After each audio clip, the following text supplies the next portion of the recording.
everybody, welcome back to Quest Junkies. It is a Monday night, my dudes, and usually that only means one thing, but tonight it means something a little bit more wild. Now, Patch, I can hear you asking already, what could be more wild than the wild ones? Well, we have something very special for tonight, as we have the return of our favorite Felice kitty, Myra the Pirate, Feronia, Jimothy Brassfangs. You know who they are. They are back tonight, and they are running a game. They are running a game that they've made for us for tonight, for this wonderful little community we have, and we're going to share it with you all tonight for the very first time. This is essentially the first playtest, so anything could happen. Just think of all that chaos. It's going to be amazing. But we are also here in our efforts to raise some money for the Trevor Project as part of Pride Month. So this is our day 2 of our 8 days for streams, raising money for the Trevor Project. And before we jump into things, I'm just going to quickly show you this little thing. Did I point the right way? Yes, I did. So over here, we have our little donation incentives. So you can affect the game live with your mechanics. Now, the incentives on stream will work a little different for tonight because of the homebrew system that we're using, but they will be valid. We will make them work. And then over on our other side, we have our little milestones for the entire week. Things to unlock. For example, at $500, we will unlock the ever-requested body swap sessions, because at least a few people in every campaign wanted a body swap episode. I'll just pick a week where we've got all 3 campaigns running, and we'll do it for every episode that week. So that's that. We've got our Tag and Feywild one-shot. There's going to be a new Candela Circle run by me. Quest Junkies doing God Killer, and then if we hit our target at the very end, every active campaign gets a free level up, which is probably bad for me, but you know what? This will be great. So, yeah, we get those donations in. You can see the link in the chat there. Help us raise some wonderful money and tell some awesome stories. And with all that out of the way, we're going to get into things tonight because I actually have a video to play for you. This was uncovered during a recent excavation of the Hucklefuck Forests, as it's now become known as in Redonia. A time capsule video message. A message from the past, perhaps. From a certain Felice kitty.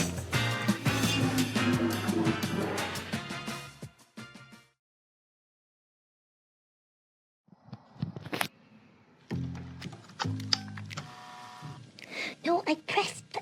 I've hit record. Oh, shit, how this thing works. Oh, yeah, it's playing. Okay. Hello, fuck-ups. I need your help. You see, Forage and I told you I'm starting it. Just, oh, for God's sake. Anyway, Forage and I were recently reworking a new draft of this drink we've been making, and while making improvements with our last batch, we may have run out of the secret ingredient. We tracked down the where and the when and the where said ingredient will be, but we can't do it alone. Now, hold on to your shitters, because whether you like it or not, I'll be busting you out for the job. Be prepared, because we're going on a heist.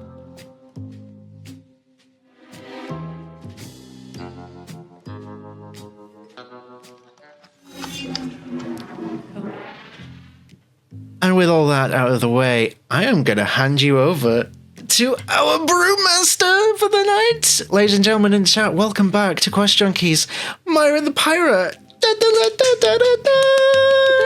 Woo. I've very much underestimated this costume I made. I'm going to have to take it off. Take it off. Take it off. Yeah, sorry, just give me a second. Lovely Muffins, thing. Muffins in the chat for striptease? Yeah. The music at the right time.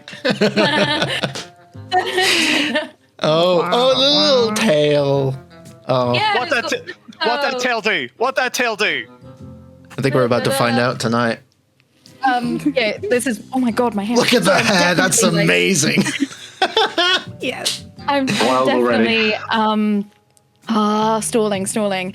Hello, beautiful people and fellow fuck-ups. Welcome to Feronia's Familiar Fuck-Up, a mishmashed reskin of Grant Howitt's Honey Heist and A Familiar Problem by Marisha Ray and Mr. Howard himself. For legal reasons, Honey Heist is copyright of Rowan, Rook, and Deckard, and Familiar Problem is copyright of Darrington Press. This is an actual play which is based on Honey Heist with a little bit of a Familiar Problem mixed in between, as well as a few extra shits and bits I've added myself. You'll see some messages in the chat with all the legal bits and bobs, and if you're watching on YouTube, this will all be in the description below. Now, without further ado, let's get stuck in.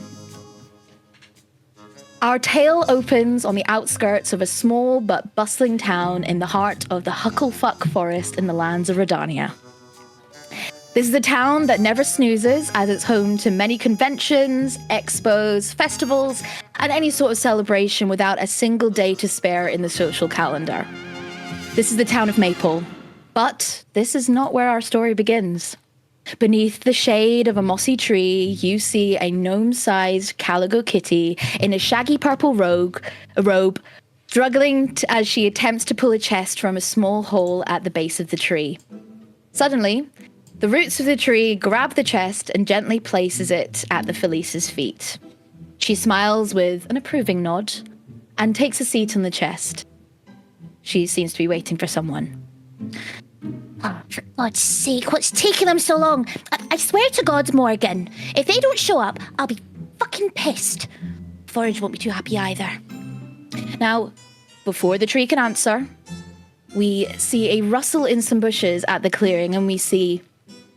In fact, let's roll for it and see who arrives first. I'd like everyone to roll me a d20 and tell me who rolls the highest. First roll. Not me. Not you. Okay. 10, 4, 8, 2, and sorry, what did you get, Aylin? 18. 18! Okay.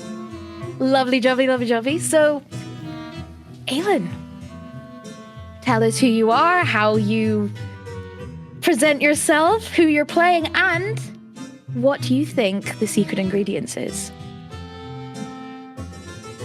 So, I'm Aylin. I will be playing Busy, who... I don't know if you've ever seen a video of a raccoon just rolling around, like literally head over tea kettle, just rolls out of the bushes. You see these kind of flashy, kind of sparkly silvered tassels hanging out of the fur on their underside. They've got on, like this funky little tartan beret and harem pants. It's hammer time. And they're just a little itchy. Hi, it was I think I'm allergic to something in those bushes. I would probably suggest you don't roll around in the bushes, because this is the Hugglefuck Forest. You don't know what's going to be in there, but I'm glad you got my message. Yeah, I've been itching since I left the wizard hut. Oh. Right, give me 1 second. Let me see if I've got something for you. So, Don't worry Feronia... about it. I'll just get... Okay, well, just give me a minute. So Feronia gets up off the chest, and scrambles around with the lock, opens it up, and to the naked eye it looks empty. But she rustles around, and Aylin, I would like you to roll me a D8, please. Surprise, surprise. First roll. That is a 4. This is actually kind of perfect. So, okay, guys, here's one thing. This is because obviously this is a little surprise. Would you like to know what the items are now, or would you like to know later? In fact, I can also DM them to you, so there's that choice. I don't. If we're all getting one, I don't want to know mine. Yeah. Okay. Keep the suspense. Yeah, we'll wait. Yeah, we'll wait. But also, I forgot to say what the ingredients are, which, since Feronia's always like got flowers around her and smell good, Fizzy thinks that the secret ingredient is flowers. Okay. Let me write this down. Flowers. And you rolled a 4. Okay. Brilliant. I can't wait to send these to you. It's gonna be fun. Brilliant. Okay, so there will be a moment, seeing as you guys don't want to know what the the items are, there will be a moment in session where I will send you the item and you can do what you please with them. Brilliant. Okay. So Feronia takes out a little pouch. Looks a bit like this. And pulls out the item, hands it to Fizzy. This should help. Use it whenever you like. It might smell a bit bad, though. I have to ask, is it some sort of fluid in a jar? It's in a jar. Busy starts shaking it up. Okay. Okay. Nothing happens. I think it's Not broken. carbonated, so. Oh, It's okay. I'm sure it'll work for whatever I need it to work for. okay. Yeah, cool. Brilliant.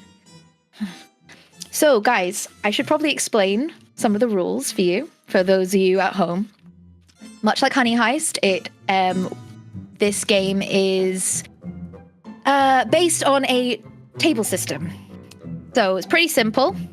These guys are a group of critters, as I like to call them, familiars, animals, basically. And they've been called by Feronia to get the secret ingredients for Wyld Brew. So you have 2 columns of stats. You have Wyld and you have Mild, with each column starting with 3 points in it. Oh my god, there's a fucking huge spider on my wall. Sorry. So Wyld would constitute as anything that is animalistic, such as pooping, scratching, climbing, just being feral and not so human. So we've got that sort of thing covered. Mild would be something that would be considered as non-animalistic, so heist-related, crime, anything like that. And so when you make an action, you'll be likely to be asked by your BM, aka your brewmaster, to roll a d6 to see how well you do. This will also be noted by your BM, which stat, whether it be mild or wild, and this will be linked to. If it's equal to or under what you have in the relevant stat table, congrats, you've succeeded. If it's over the stat, however, you fail. If your BM suggests a particular type of role, so each of you has a different role and you have a different skill to your character, so you'll need to roll with disadvantage and pick the lowest. Yeah. Basically, the 2d6 would be whatever the lowest outcome is. And basically, if you have too many points in one stat, you can either go wild, and I will explain what will happen with that in a moment whenever we do a roll like that. And if you have too many in mild, I will explain as to what happens with that. And then there's a few other extra bits which I won't explain just yet. Right, so we have met the lovely Fizzy, and who's next? Who rolled next? Was it 10? Was that you, Artie? Wonderful. So I'm gonna give you free reign. How do you want to do this? How do you want to enter the scene?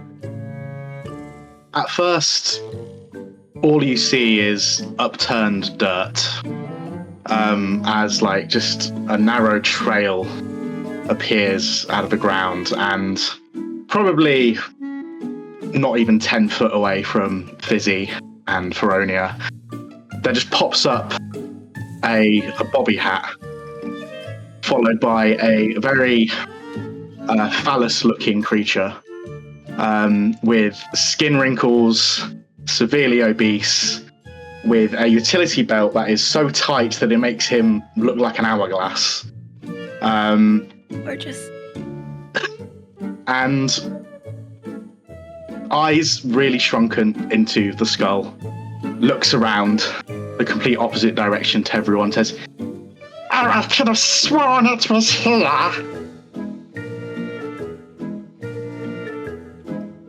Have I got the wrong bloody place?" Oh, you made it. I was a wee bit worried you get a little bit lost. How are you? Oh, strange voice, where are you? I was Starts looking around. completely lost my Feronia voice as well. I just realised. Mind you, this is early in the game. Okay, and I imagine, because size-wise, you'll fit in her paw. So Yep. lifts her, scooped her up in her wee gloves. Like, Pal, are you okay? also, what's your character's name again? Turns up to Feronia and says, "Hello, I'm Weenie." Oh, yes, yeah. Oh, yeah, I remember you. Well, welcome to the crew. Now, I've got something for you that you're gonna need. Okay? Also, what do you think the secret ingredient is? So I think the secret ingredient is everyone's favorite beverage, pickle juice. The vinegar. Jug. Fucking disgusting, Artie. What the fuck? Delicious. Epic. Mate, powder. I drink roll mop juice all the time. I love it. Banging. All right. Artie, roll me a D8, please. The 8. Yeah. That's that one. Yeah. 2. 2. Do you want to know, or do you want me to tell you later? I'll have mine later. Okay. So, that was a 2. You think it's pickle juice. And it's that one. Brilliant. Okay. So, Feronia carefully places you on a nearby stump next to Morgan Freeman. And rustles around in the chest, pulls out a tiny little vial, and I'm hoping you'll be able to carry this. and just kind of like sticks it like next to you, like right in front of you, just so you know where it is, I suppose. So how big is the vial in comparison to? I would say it's close to the same size as you, so it's like because you're wee.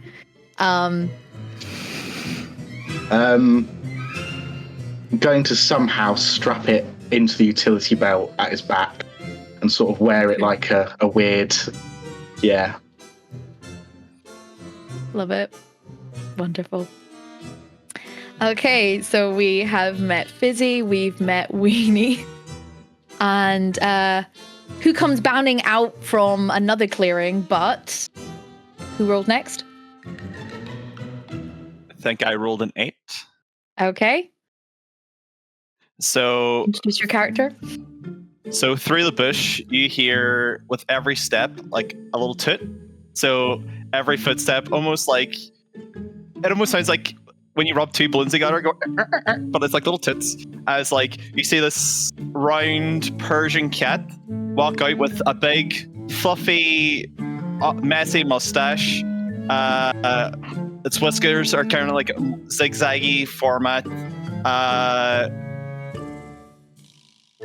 For for Twitch's sake, oh my god, my tablet. This is Waronia, Feronia's cousin. So he comes tonight. I will be posting in the Discord what they actually look like because So a little bit of backstory for everybody. Waronia originally drank Wyld brew when they were younger, and the Wyld effect cursed Waronia from wearing any clothes. So anytime they try and wear clothes, they just evaporate immediately. So Waronia is only cursed to wear bucket hats and gloves. Let's see. So many folders. So little time. Do you want me to tell you what Waronia's got on? I'm concerned Nintendo are going to come for us now. Oh, Nintendo's going to come, all right. So Waronia just like toots with every step and like is just angry, like walking towards Feronia and says, "All right, wee one. I expected you to give me the special ingredient for a Wyld brew. My family made the real one." Waronia, just calm down, all right? Look, you're not going to know the actual secret ingredient unless you tell me what you think it is, and I might be able to tell you if it's right. and he just like finger like points like right to your chest and it's like, It's garlic. It's garlic. Waronia knows what the ingredient is. It's garlic. fun fact, I just googled 10 minutes ago, garlic is really toxic to cats. It's true. Oh, also for context, guys, Waronia's chest is shaved, so that's also another thing to remember. Oh yeah, so Waronia, except for the hat and gloves, because you know we're following Disney rules here. Yeah. Waronia is butt-ass naked. So any clothing they try to wear evaporates, and its chest is just completely shaven, so you can see all 6 nipples. And you know, just check the Rhodia discussion page, and you'll see what he looks like. He's the epitome of beauty. That's what he is. Beauty and grace. Beauty and face. 6 nipples in your face. All right. Well, I'm not going to say whether or not garlic is right or not, but interesting. Okay. Pat, roll me a d8, please. 8. Brilliant. Okay. Brilliant. Wonderful. Well, I'm glad that you came appropriately dressed. You're gonna look great in there. And I assume is it Patch that's next? Or is it Love? Yeah. You got a 4. And what was it? A 2 for you, Bridget? Yeah. Okay. So I imagine halfway through having an argument with her relative about whether or not garlic is the secret ingredient. Wario is going to turn around to like stand with like the other two, but as he turns, you just get the like uncomfortable cat butthole in your face as he like toots off. Oh, kid, come here. She goes into the into the pouch again, pulls it out. Oh, sorry. Here you go, and then hands over some sachets. He fell on fourth wall, grabs the sensor bar, and says, "Suck on this," and like takes it. And he's like, "Wah!" and runs off with it. The formula is mine. It's not the formula, but it's going to help you. Oh dear. Lovely Patch. Introduce your Yes. character and let us know what they think the secret ingredient is. Okie dokie. So, I think just happily skipping along on all 4 legs through the brush, does a little circle around his, fun fact, best friend in the whole wide world, Morgan Freeman. We see this gorgeous, rotund, furry capybara wearing an adorable little bonnet under tippity top of his head, wearing what looks like Quest Junkies merch, but it's actually bootleg merch. It is a Jomothy Pissfang shirt. Got that from some sort of, shady backstreet dealer probably in Zundenarg, I imagine. And on all four of his little feet, he's wearing knee-high PVC high-heeled boots. Now, I don't know where the knees are on a capybara, like above table, so I can't tell you how high they actually are, but, I can already see Aelin going to the internet to figure it out. So I look forward to knowing that information. And yes, so my character's name is Crappy Barbara, the capybara. Beautiful. And he thinks that the secret ingredient in Wyld Brew is the tears of a siren, because he believes Interesting. that's why Feronia and the siren broke up. But, that's just his thoughts, and he comes bounding in, does his little victory lap around Morgan Treeman, then trots up towards Feronia. Oh, what a lovely day it is to be in this forest, I'm having a really lovely day. Me, just a little funny guy, Ah, hello, Feronia. How have you been? It's been so long since I've seen you. I mean, you're my bestie, and I've missed you. And, your fur is looking really nice and shiny today. Oh, thank you. I had a wash. I don't do that very often, but sometimes, I like to lather my fur and get it all shiny and moist. It's really nice when it's moist, Yeah, I know what you mean. I love being wet. So I've got something that I think might be quite nice to help you, like smelling good and just looking after yourself. Patch, roll me a d8. With pleasure. I got a 1. Lovely. Okay. Wonderful. So she once more goes into her little pouch, unties the little golden strips, and pulls out a it's covered in the brand new packaging sort of thing. It's in a wee box, a brown box, like a little cardboard box, and just hands it to you. Well, I think this might help. Not sure how, but it might help. Oh. And just hands you over. Well, look at that! Just a funny, cute little present for a funny, cute little guy. This is perfect. This is it. This day couldn't get any better. Ah, wonderful. Wonderful, great. I think we got one person missing. I'm hoping that they got my message. All right.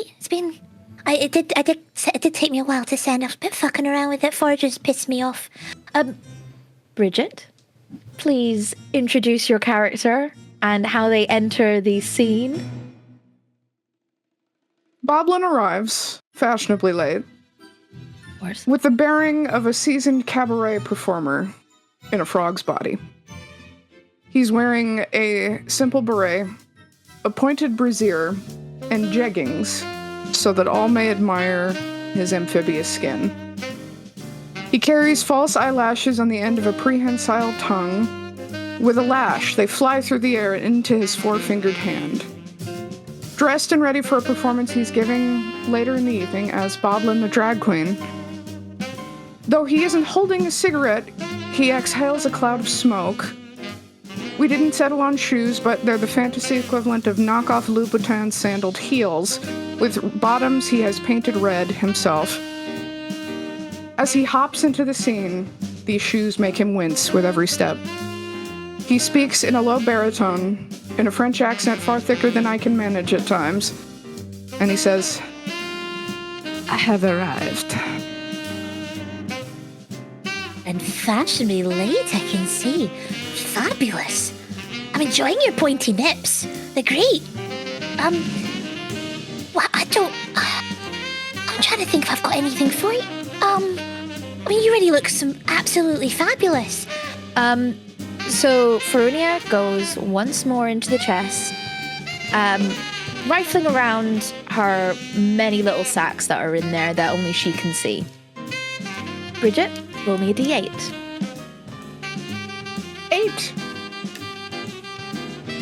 Ooh, now, do we want the same or do we want something different? You can re-roll if you like, or you can keep it.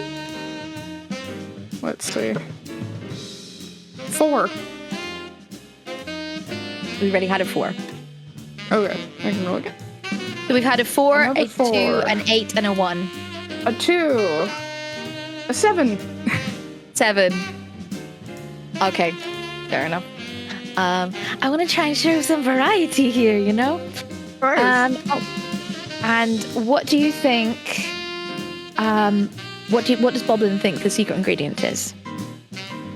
The friends we made along the way. Oh my god. The friends we made along the way. Amazing. Soylent Brew, if you will.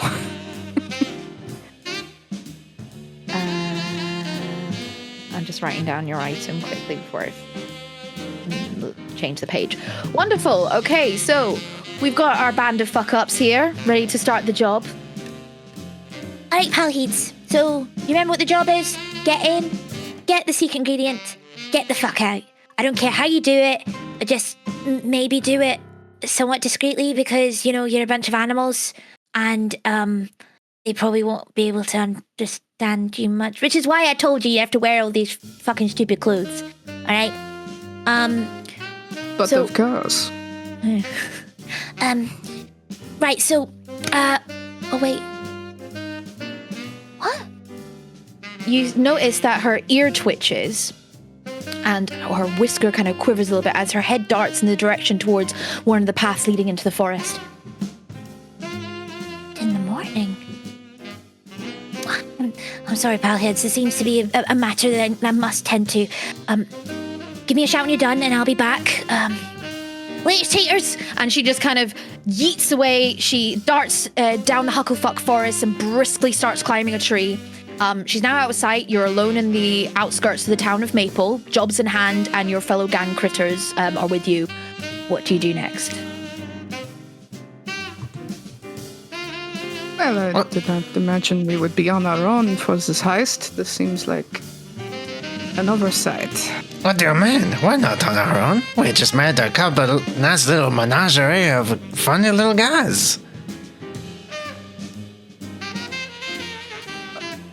As Waronia turns around with every step, you hear Toots like, Listen, I am not in this to make any friends with the likes of you. I'm just in it to get... and he like twiddles his mustache. He's like, I'm just in it for the formula of the Wyld brew. Oh, he's the funniest guy, the funniest little guy that we know. Ah, that's really cute. Okay, I like you. You can be my new friend. I will call you Walcano. That sounds good. I don't know. Seems a bit dated. I don't know. I am unfamiliar with this convention of names. I don't know who this Warconnell is, but they sound like a classy lady. It sure sounds better than Britain because that name sounds 6 feet down under if you're asking me. I think like Feronia is an oracle because you can see the future, you know. Your DM will remember this. Oh God, your broom. And so will Foxbutter. Yeah. Right, guys. So for context, you are on the outskirts of the town. There's a small little dirt track that you can see that is regularly being used in leading towards the entranceway of the town of Maple. If you decide to have a wee walk, you can towards the town. Once you do, you see 2 guards dressed in not very much armor, to be perfectly honest, because it's a shitty little town in the middle of the Hucklefuck forest. They don't really expect much going on. But you see two guards waiting on each side of the town, waiting for I don't know, something to come in, for entrances, people coming in. But it seems like there's a few people going in and out because there's some sort of celebration going on. Do you proceed? Would you like to go in that way, or would you like to find another way to get into the town? Well, I think it's such a lovely day outside with the sun is shining and the birds singing and the big cats tooting.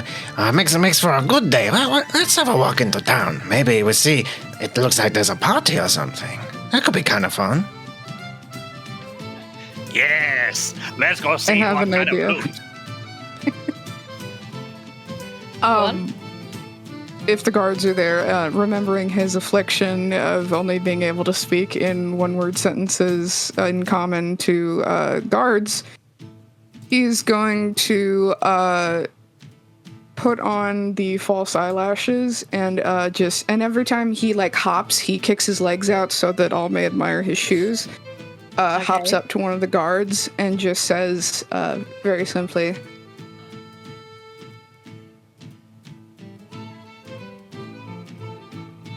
fuck, one word is tough. It is. Fuck. The context guys. As well as like everyone's different role within the gang, they also have their strengths, but they also have their weaknesses. So this is one of Boblin's weaknesses, sadly. What's your strength again? You want to tell him? Ooh. I have it up if you want me to just say it. Strength, skill is terrify, isn't it? Yeah. Oh yeah, you can terrify. I'm thinking something else okay. bad. So, hopping up to the guards, then yes, he will say in his odd little voice, fuck. Okay. I would say that is probably that's less animal and more human. Are you doing this to terrify? Or are you doing this to just to kind of like enamor? Are you intrigue. okay? Roll me just 1d6 then in that case. Let's say this is a mild roll. It's a 6. Yeah. Can humans understand us? So much like Honey Heist, you can make noises which can kind of sound a little bit common. But because of poor Boblin, his weakness is that he can only say one word that's in common. Or sounds like common. So whereas while you can go like, how? Sort of thing, like cats do, like Long Johnson sort of thing. Yeah, but essentially to each other we're speaking animalese, but like to humans, they just hear meow and like raccoon noises and etc. Yeah, but they can sometimes sound like words, if you know what I mean. Like, you see those viral videos of animals that sound like they're talking. Nah, like this is gonna be funny. Yeah. But I got a 6. Okay, so with that, what are the rules again? If I remember right, so if it's equal or under the relevant stat table, then you succeed. If not, if it's over what you have already, you fail. So you need to add 1 point into your mild table. Yeah. And more than anything else, it doesn't. I mean, how would you like to flavor your fail? Ooh, well, they're human guards? Yeah. Okay. Yeah. I imagine, like, maybe a strong breeze goes by and Boblin's fuck gets lost in the breeze and they just don't hear him. He's lost all his fucks. Oh, God. Have no fucks to give. My fucks are dry. Right, okay, well, I'm going to roll for one of the guards. So let's see if he actually notices you. Yeah, so no, he doesn't quite notice you, unfortunately. I rolled a 5, so I like to think that that's a no. So they're just, it's like, oh, it's a little bit windy today, isn't it, Jeremy? Oh yeah, no, it's just a windy day.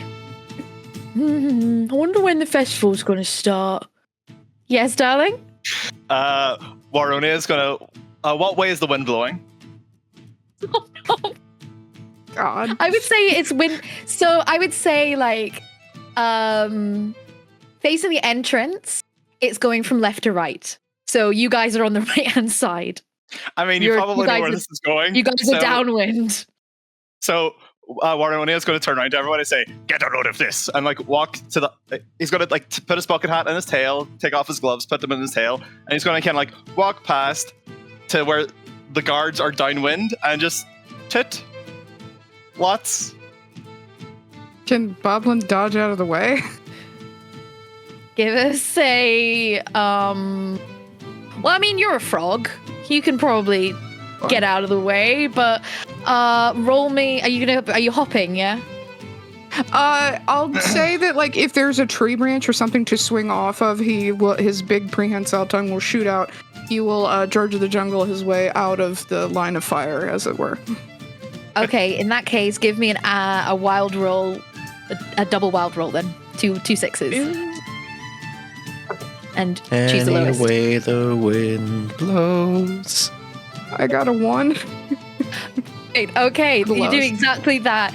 Your tacky tongue shoots off into the branch, wraps around it, and you George the Jungle your way in French. Yes. Amazing. Okay, well, Pat, I'm happy for you to guff your heart away. Amen. Can you roll me? Let's say this is your skill. So I would probably say roll me a double D6 animal.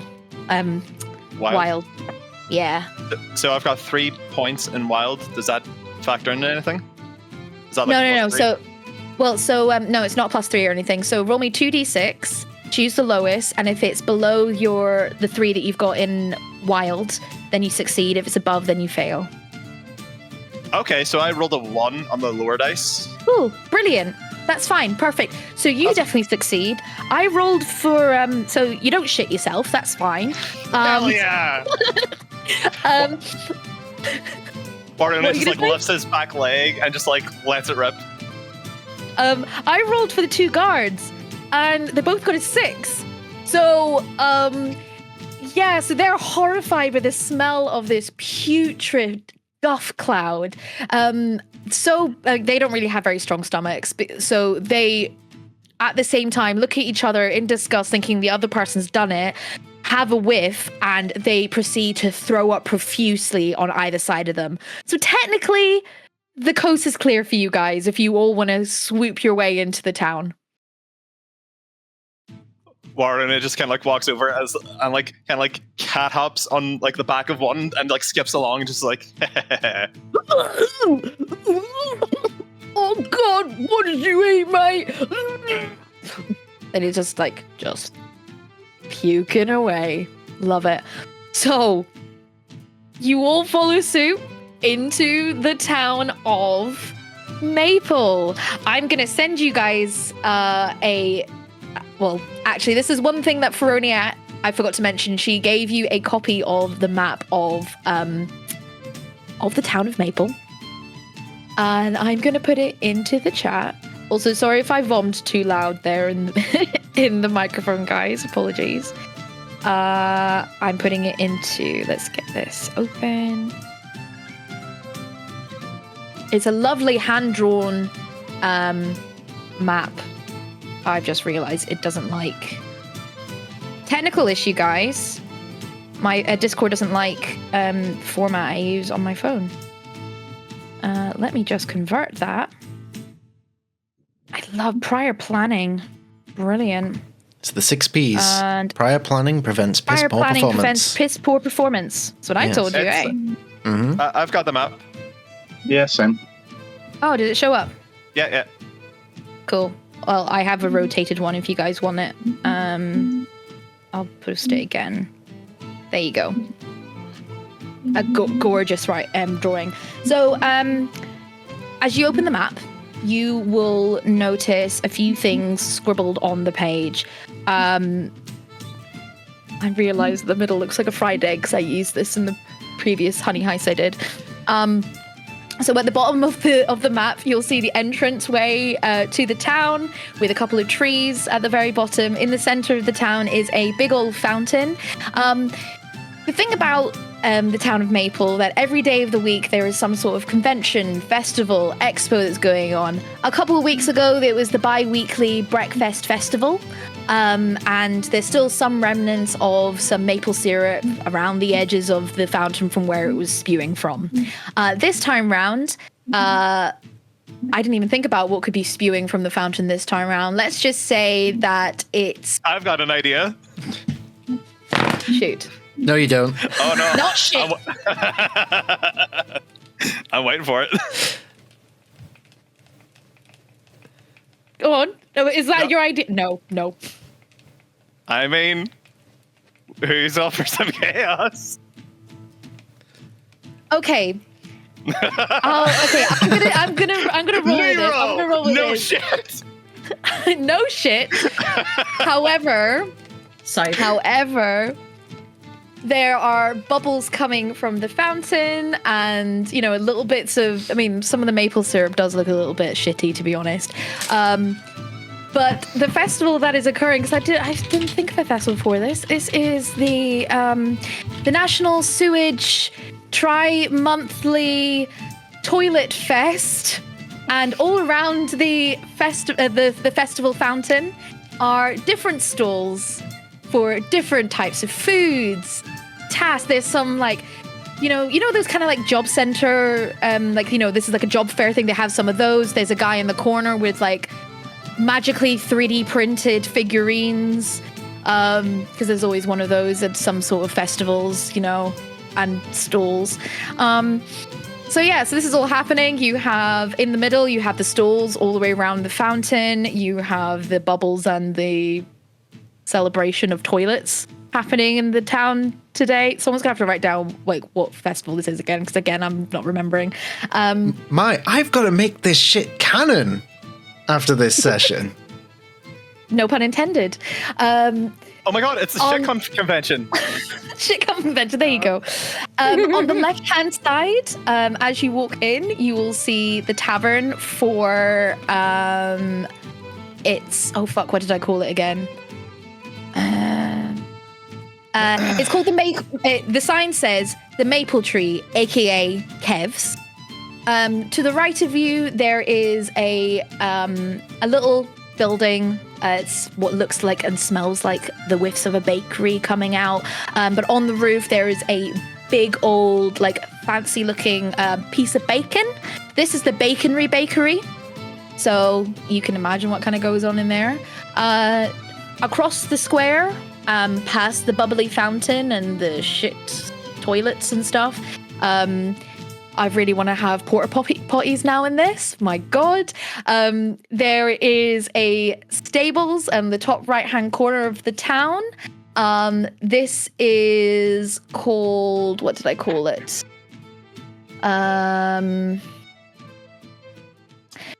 You'll see a sign above it saying, Hoofers, makes you tacky.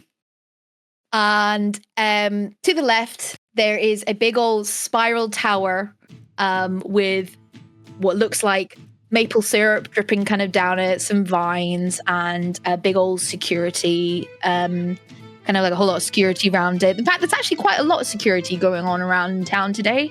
It's almost as if there's been a heist in the last 2 weeks here, Who knows? Who knows what's happened? What do you guys do? I don't think I've ever been to this place before. It's really nice. It seems really cute and cozy and bubbly and maybe, I don't know, that fountain looks nice. Maybe I'll go for a splish splash, take a bath. You don't want to do that. Oh, apparently I don't want to do that. Okay. Hopping toward the magical 3D printed figurines because he would like a 3D figurine of himself. He's curious about their prices. Okay. I didn't think of a name for him. So we're going to call... This is Dan the Man's Arcane 3D Shits and Bits. You'll see on the stall is like, you have like the traditional like medieval bunting sort of thing, but you can clearly see some like little like arcane fuse and just magically made 3D printed figures. You'll see ones of like a griffin. You'll see ones of like some gnomes, a goblin. You even see a little Yuan-Ti one, which isn't that popular. Not many people tend to go for that. And then you also see some odd-shaped, I don't know, it looks like just shiny rocks in a tray. And they're all like different shapes and they glitter and stuff. And so Dan the man is standing there just, hoping to have some sort of interest. Like... Ups right on up. Tries to land in a way where he could see him, and then says the word custom and gestures to himself with his prehensile tongue. Oh, you what, darling? Oh, right. I see you're interested in our lovely 3D arcane infused and just. I've worked really hard on these. What sort of thing are you looking for today, my darling? I must say, I'm really enjoying your beret. Gorgeous on you. He still gesturing to him, stops gesturing to say likeness and gestures. Well, I'm not sure we've got anything as classy as you, my darling, but I can see what we've got. You know what I mean? Let me see what I've got in the back or in the boxes down below, all right? So he hasn't really got a back because it's a stall. So he just kind of goes behind the curtain. All right, back in a minute, darling. And you just kind of hear him like rustling around in some cardboard boxes, just like swearing every so often because he keeps hitting his knee on the fountain behind him and getting bubbles and whatnot. Not exactly ideal because he's got the kind of shittest place in the area, but it's one of those things. He comes out and he beholds you. Okay, so roll me a d20. Okay. Oh, 18. Okay, so he comes out, he's got a jar, and he pulls out an orange-shaped... Well, it doesn't necessarily look like a frog, but it's as close to a frog as he can possibly get. He puts it in front of you. I need to make a note of that. He puts it in front of you and he's like, all right, darling, so that'll be... tell you what, for you, let's say 2 gold. So he's going to say the word arrangement, and then in some complicated formation of his tongue, he's essentially going to do this. Oh. Well, I mean, I really shouldn't. I've got the missus at home, and the little uns, but... Oh, fuck it. I'll break up. We broke up a while ago, so it's fine. I'm done. Actually, let's see if he actually... Yeah, he falls for it. He falls for you. I got a 6. So yeah, he's very well up for it. He'll say the word fabulous and wink with one frog eye and then follow him to wherever they go to do their business. It's gonna watch the stall. My goodness. All right, so you guys are off doing something. Not for the kids to know. What is everyone else doing? Dan the man was here. Now he's here. Can't help it, the dice don't lie. I mean, Boblin's only a little frog, so here it needs to be lower, to be fair. Oh, yeah. What if he's hopping every time? The tongue's just wrapped on. That's a special skill. Just this greasy geezer. What He'll that have tongue do? anything. It's fine. Yo-yoing. Fizzy, what are you up to?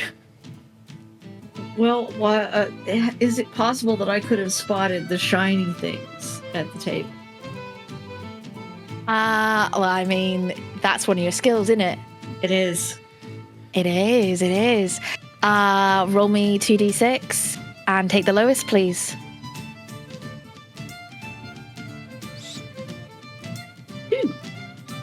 2, perfecto, yeah. You see lots of shiny shit all over the place. Is there a particular store that you're looking for?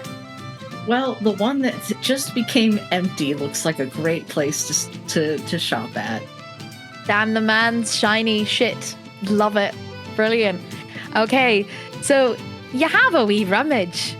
And you have a wee look around looking for the shiny shit. And on straight away, you notice something. Oh, okay. That looks a little bit similar to what you've got in your bag. These look like your shiny math rocks.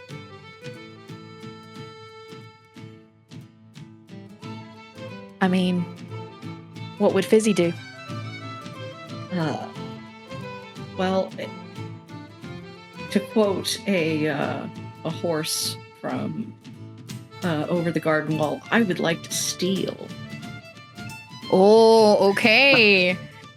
That will be a mild roll, please. Roll me a d6, baby. That's a 3. Yeah, meets it, beats it. Yeah. So, how do you want to steal these little math rocks? Now, I must note, we've got different ranges here. We've got different ones that look like shiny as shit. You've got ones that are chunky boys. But the ones that in particular are on the table, they come in a nice little dice tray. I mean, math rock tray. I'm gonna go for whichever ones are shiniest. Cool. Or look. You bag those. You take the shiny ones. How would describe how do you do it? Do you just like just with my little raccoon hands, just gonna, and to make sure that nobody catches me in the act, I would like to. What's the range on Ignite Fire? Oh, okay, guys. So, this is something that I've nabbed from A Familiar Problem. This is called Pocket Magic. So each of my players have been given, they've been given one spell to use as a one-time use, and they were asked to roll randomly for another spell as a one-time use. Now, this is when I have to try and remember where did I put it? I have it in this lovely book that I'm making. What am I doing? Let me just get it open. So, Ignite Fire. So, basically, it's like you're lighting a whole box of matches at once. I would say because it's a box of matches, I'm going to give you free rein on how big it is. I would say maybe like this big. Okay. Depending on how flammable the thing is you're trying to catch light. I think I'm shitting at measurements. Instead of starting a random fire, I would like to instead summon a hole under one of the corners of the porta potties. For fuck's sake. Okay, yeah. In order to tip it over, essentially. Oh, okay. I thought you meant like to just have it go into the subterranean area of the town, because that would be interesting for later. All right, so no, I just want to, creatively porta tip. Okay. I'm gonna say there's like 4 of them. I'm gonna see which one falls over. If I can do a dominoes effect, though, that would be fun. That's what I'm thinking. So, let's see. So I would say for sure there's a domino effect, because I did a 4, 2 3s, and a 2. It starts to tip over. The last one manages to kind of like tipple a little bit, and it just goes full over. You hear someone in the inside screaming, "Oh no! It's all over!" Oh! Like yelling, just like, "Why is it all over me? What's happened?" Just kind of freaking out. And so there's some poor sod in there, covered in shit, probably. And blue stuff. So you successfully steal the shiny math rocks. You manage to cause some chaos and tipping over some lovely porta potties in the process. Weenie, teeny weenie, what are you up to? I think Weenie's probably been in the dirt for most of this because the smells attacking his senses probably would have been a little bit overbearing. Upon hearing some of the chaos, pops his head out and then sort of looks at probably the only other two members of the party who are kind of not causing chaos right now. Looks towards Crappy Barbara and Feronia and just goes, "We really can't go back to prison. We need to get it now." Well, don't worry, friend. We're gonna do the job and have a happy, fun time, because we're just cute little guys, right? What were you in for? It wasn't my fault, okay? It wasn't. I have a condition. It's a public indecency. Phil, Feronia puts a paw on your, shoulder, I guess, and looks you in the eye and says, It's not your fault.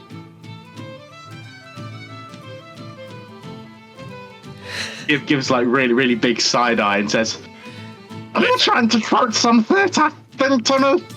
Listen, it is not your fault.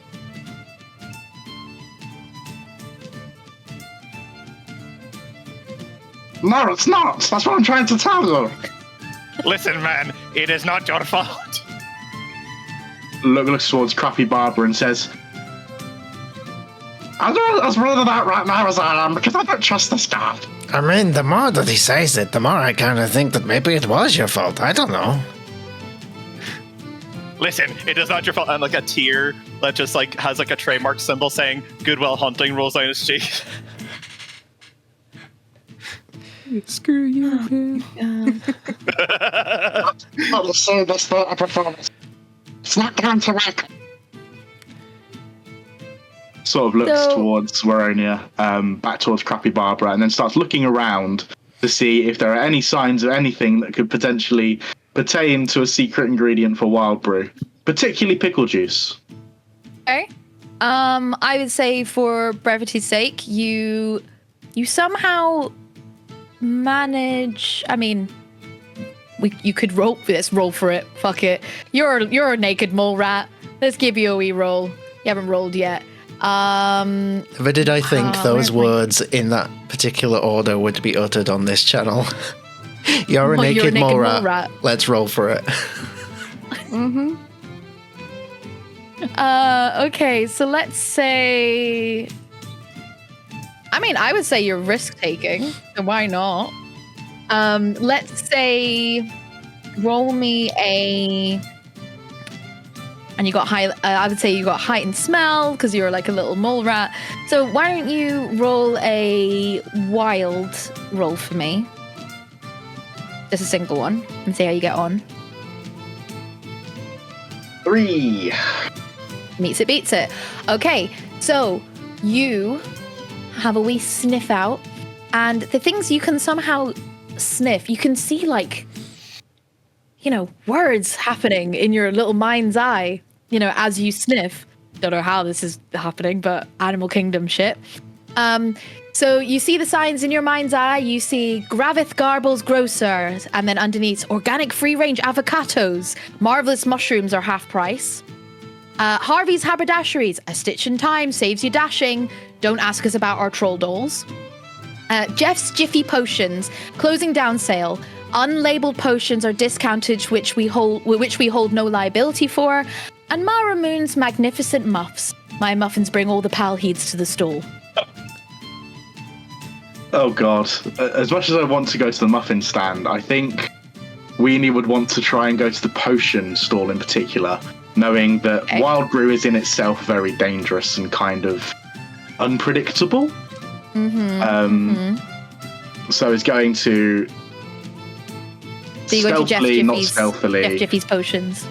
Yeah, go into the ground and just start tunneling in that direction, hopefully. Okay. So you tunnel in that direction, and and I assume you somehow managed to tunnel away so he sees you. I mean, okay. Well, he does see you because I've got on a little bit of weight in prison, you know? So, like, I think I'm completely covered, but I'm basically just, yeah. No, I mean, I would also say he out. sees you because he's not so big himself. So, you approach Jess-Jasan's Jiffy Potion stall. You are welcomed by a grung, aka a frog person. None other than Jeff Chasand. He has a pointy little wizard's hat with lots of little stars in it, so basically a stereotypical little wizard. He has a little matching blue cloak, and it has like a little kind of shitty cut-out star, like really, really badly stitched onto the robe. Just kind of stares at you and just like, hello, friend. I see you've seen my sign about our closing down sale and you want a further discount.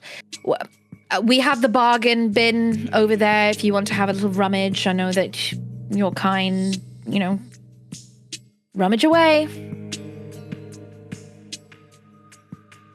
So he's pointed to a particular bin full of various like a big potions. barrel. Yeah. So like, you know, when at Comic-Con you had the big tabletop Dominion barrels with the dice. That, but filled with, is basically the potions bargain bin. How big is this bin? Quite big. Like, I would say on me, it's probably like up to past my hip. And I'm a shorty, but it's quite big. What are the limitations of Summon Hole? It's about a foot. A foot or so. Okay. You could tunnel underneath it and go That's what right I'm thinking, honestly. Yeah, I think Weenie's going to try and tunnel down and try and, in some fashion, sort of, you know how they cut the glass in spy films? Yeah. And then remove it and then take things out. Just going to try and do that, but through the dirt. Okay. Roll me a mild roll. I mean, again, you're risk taken, but I'm gonna say just for funsies. I mean, yeah, for funsies, do a double six for me. Yeah. This is the weirdest bootleg of Shawshank Redemption I've ever seen. That's a 4. That's my lowest roll. 4. That's your lowest. Let me roll for the barrel. What's me rolling 6s tonight? All right.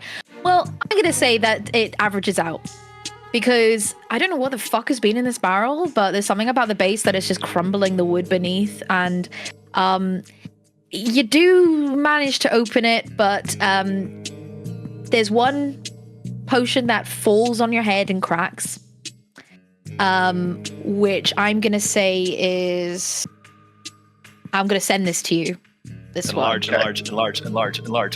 Oh... It's not really anything that's in D&D. I've kind of made it. Oh, amazing. Okay, so the thing you should know about in the potions bargain bin, it's not just potions that are in there.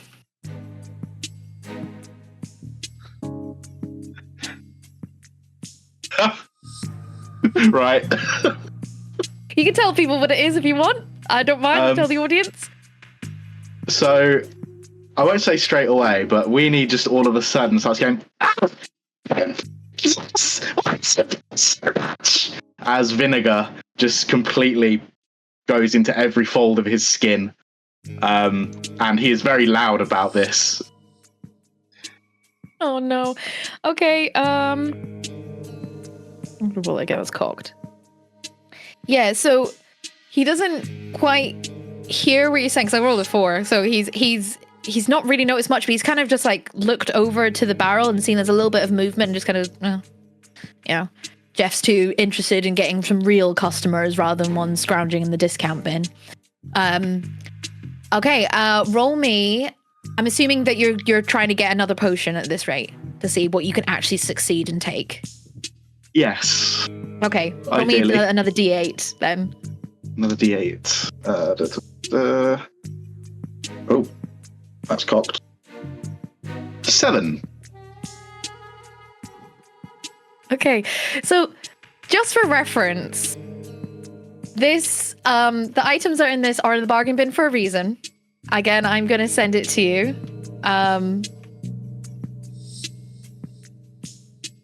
Because I'm stupid. Right, okay. So... Would I know what that is? You can give it a wee sniff if you want. I would say that you're probably... I would personally say with the amount of tunneling and odd jobs that you've done where you've accidentally tunneled into the place, you probably have come across it. But you don't know exactly what it is, but you have come across it. Is immediately going to stow it and then tunnel back towards where Feronia and Crappy Barbara are.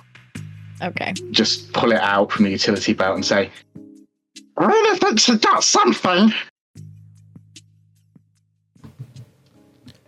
And shows you a bottle of myrrh. Oh, that's kind of funky. Is that what we came to find? I mean, it was in a secret place, in a barrel. Oh, but it's not what I thought it was. No, it can't be that. No, I think I know what I'm going to do. I'm going to find it, because I'm just a cute little guy. I can go and find it. I have a series of things I would like to do. Okay, go ahead. And some of them are good. Some scared. of them are deliberate fails, but this is all part of the character. Okay. Do it. So, Crappy Barbara.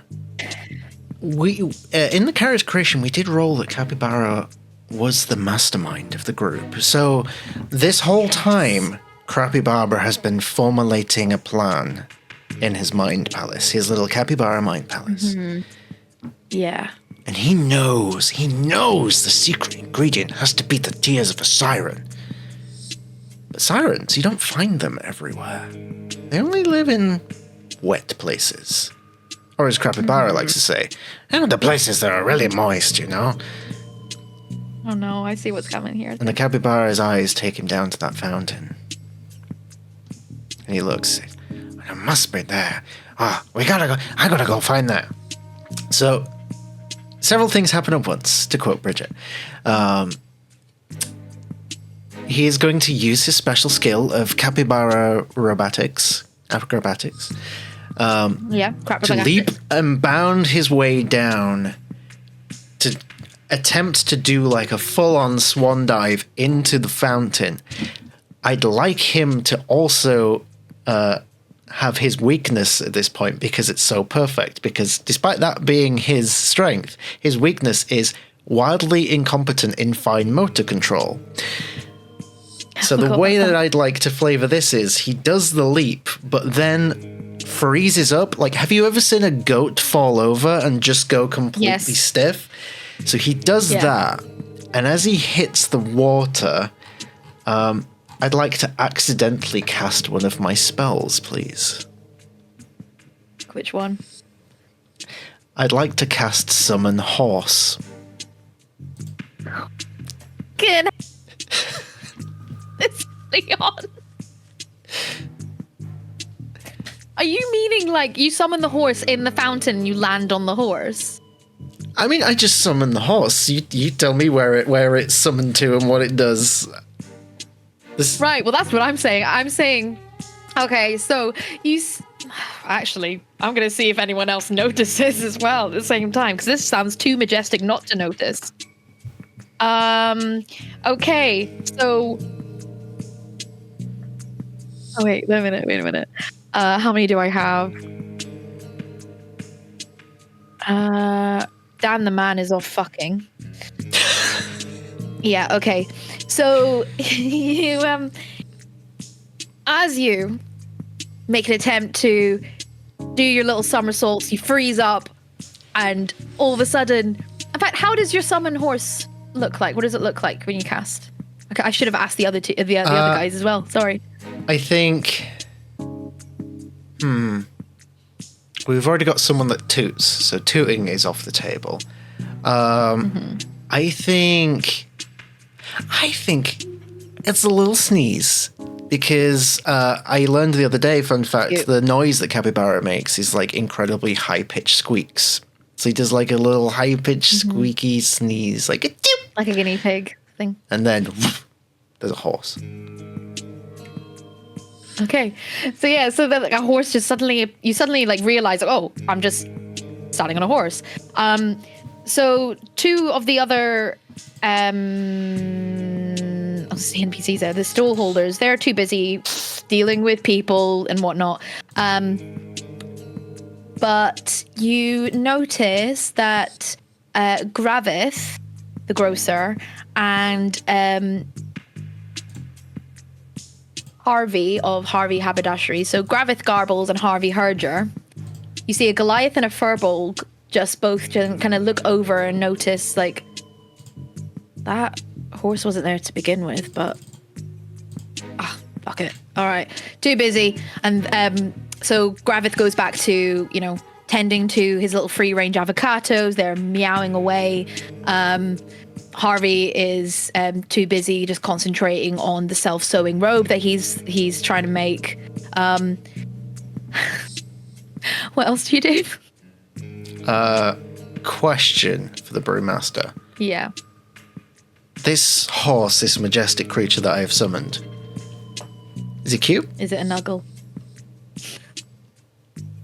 It's a nuggle. There you go. It's a nuggle? Okay. Is it Yeah, a just cute a little sea nuggle? kelpie. There you go. Okay. It's adorable. Like, of course it's adorable. I mean, capybaras it's the same color as you. So that's like a big version of you. So I think Crappy Barbara immediately gets distracted from the job and gazes into the eyes of this majestic nuggle and is like, "Oh hey, fancy seeing you in a town like this." And yeah, okay, so that it succeeds. It's just kind of gonna start looking at you, realizing where the fuck have I come from? What? Why am I in? What? And then he's just gonna try and buck you off. I'd like you to make me let's say a acrobatics check. So that would be a 2d6. I would say that's animal. So 2d6, please. Okay, it's my specialty. Okay, let's go. 2d6. I got a 6 and a 5. Okay, cool. Yeah. So you deck it basically. So the Nuggle just gets really like flustered and wondering where the fuck it's just because the Nuggles are known to be from the Feywild. So he's suddenly just appeared from he was having a nice time in the Feywild, eating some nice purple grass, just chilling. All of a sudden he's in this fucking fountain filled with bubbles and he's got a little mini ginger thing of him on his back. Gets freaked out, bucks you off, starts running towards any sort of exit it can find. And yeah, you get decked across the square, I'm afraid. I just shout as I'm flying through the air. Bye, have a beautiful time. So that's happening. Feronia, what are you up to? I'm assuming that you're just kind of like, what the fuck? Feronia has been up to many escapades like this, but as this is their 4th annual visit to this particular shitcon convention, Feronia, I heard you mention that there's a grocer. Yes, so we've got Gravith Garble's Grocers, the home of their organic free-range avocados. They also have some marvelous mushrooms that are half price at the moment. So Feronia is going to toot his way along, and like, since it's a grocer's, he's kind of like sniffing around for some garlic. Okay. Is that one of your skills? No, it's honking. Oh, yes. Okay. Interesting.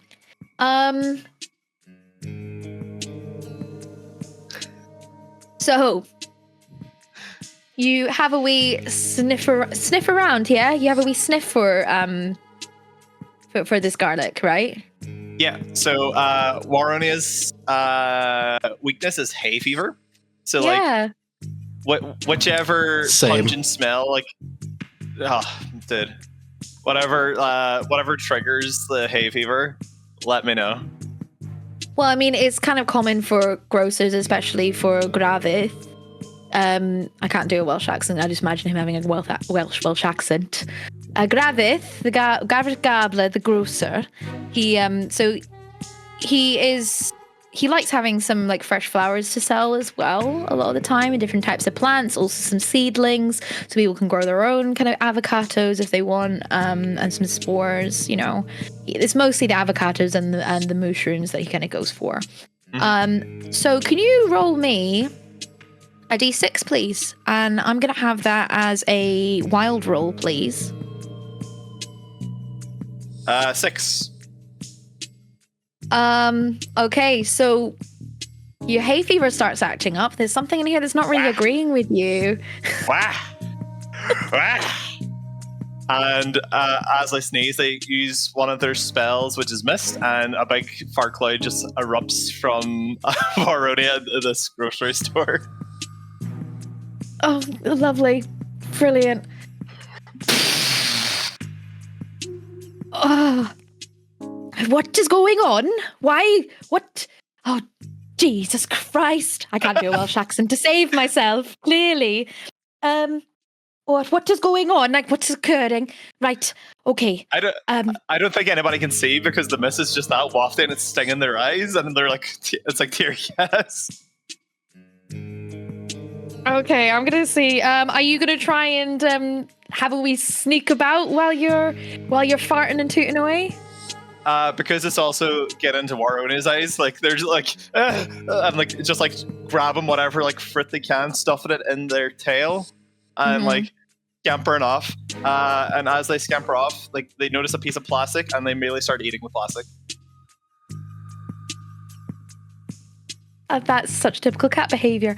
Okay, so I mean, sure. Start eating the plastic, but you know that when you shit, bits of that's gonna come out. So you run off with wherever you thought that you grabbed. You can hear some like low kind of meows coming from your bag.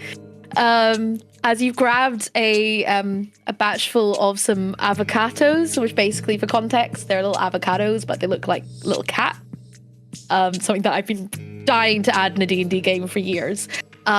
You've also grabbed a punnet of mushrooms as well, so you can add that to your list.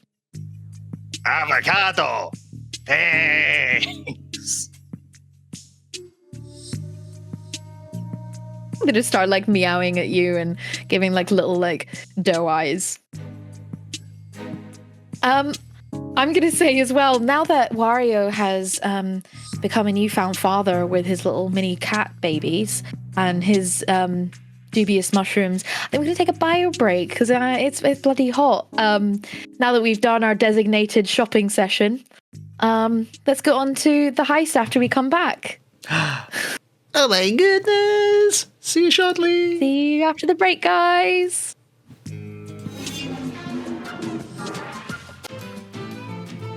And we're back. Come back. All right, so we left our group of fuck-ups, each of them creating chaos along the way. So we're going to skip forward a little bit in time. Bridget, can you roll me a d6, please? See how long it's been taking for you to have your way with Dan.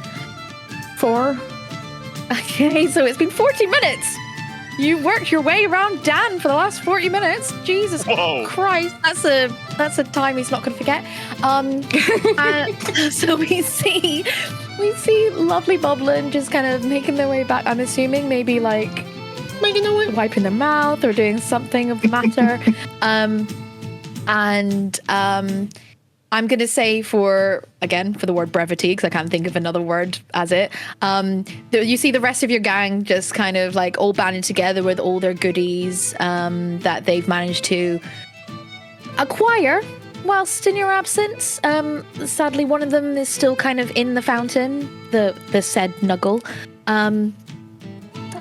Now, you may remember at the beginning of the session, I'm closing that fucking live chat. Jesus Christ. You may remember at the beginning of the session that our lovely Feronia gave you some items from Morgan Freeman's chest. I discussed during the break whether or not people want to see what they've got. I didn't hear if anyone disagreed. Did you? You weren't there, I don't think, Pat. But would you like to know what items Feronia gave you that might help you along the way on your little heist? Shields. Send me Okay. DM. Okay. Well, I was going to say it out loud, if that's all right. Yeah. Cool. All right. So, let's start in order.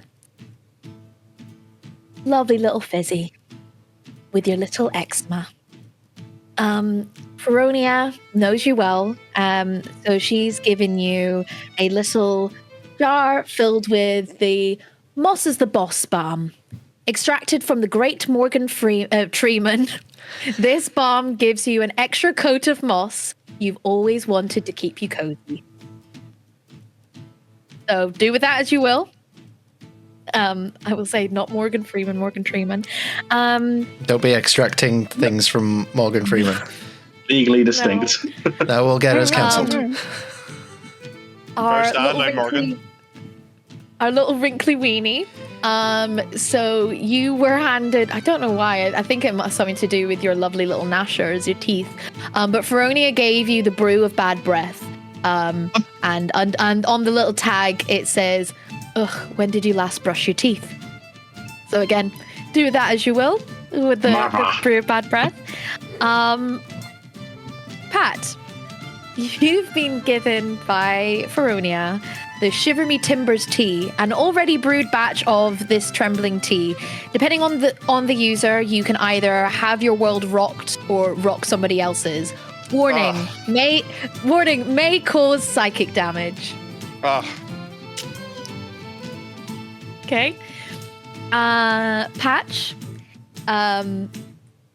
This is almost kind of like fortune telling in a way because of what just happened. But Feronia gave you bubble bandages. By wrapping the bandages, it helps with damage causing anyone or anything that hits you to bounce back. So say, for example, you're hit with something, they'll bounce back, or you can wrap yourself in it and you can like just propel yourself into something to bounce. Oh, that would have been bandages. so useful when they got fucked by that horse. I'll give you guys all like the DMs for it, just so you know. And last but not least, Bridget Boblin was given something that may or may not be helpful, although I think all of us need it, to be honest, after the events of what's happened with Dan the Man. The See No Evil spray. Is that a beholder I see before me? No worries. Spray it, don't say it. Any accidents which occur after spraying oneself with the product is not the fault of the seller. So it's basically a spray of anti-dark vision or blinding. So That's his do with perfume. that as you will. Yeah. He's just going to wear that like perfume now. Wait, does that make you Yeah. blind? So, so that's what you guys have got. I'll take a photo because I can't be bothered typing and whatnot. Actually, I'll do it after. So these are the lovely items which were bestowed upon you by Feronia. And as you see your findings, see the spoils of your chaos, you overheard something that Dan whispered lovingly into your ear while you were having a moment. You may have heard some rumors about an event happening over in the Maple Tree, aka Kev's, the local tavern. You heard that there is another event happening in the tavern. Should you wish to go and check that out, I would probably suggest it. Not trying to railroad or anything. So you can go and check that out, because you also heard something about the high security vault tower of secret goods and whatnot. Productive 40 minutes, I would say. Yeah. rejoining everyone, he'll wait until like he's back with the group before exhaling another mysterious smoke cloud, despite not smoking a cigarette, and go, "Much I have learned on this day." Oh, everyone says every day is a day at school, huh? Revealing everything he's learned and just saying, "Well, I do not know about all of you, but I could use a drink, but there is this super secret vault security tower. Perhaps it contains what we are searching for." Yeah. Special flowers. No, it's gonna be the tears. It's gonna be tears, but I'm telling you, that's what it is. It has to be. See, and I think it was the friends we made along the way. He will produce the look-alike, 3D printed look-alike of himself. Jesus Christ. How did they get the tongue like that? That must have been very delicate to print. Such convenient storage options. He will reveal that the bottom, I'm just imagining, like, I'm taking some liberty here, but like the bottom of it being like sticky. So he'll stick it to his back so that he looks like a two-headed frog. I don't know. I don't want to know why it's sticky, Boblin. It's that special glue. It's got like a suction cup, I should Oh say. no, you're not making this any better. Let's go. I'm not trying to. Shut up, fanfic brain. So you guys are making your way Boblin looks like a towards two-headed frog.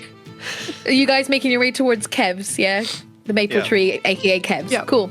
So you make your way to the local tavern. It's kind of like the place to go on any sort of given day. There's always an event going on. You walk by Fredegard's Extraction Exchange, one of the local pawn shops. Most rogues kind of go in and out of there. It's very common.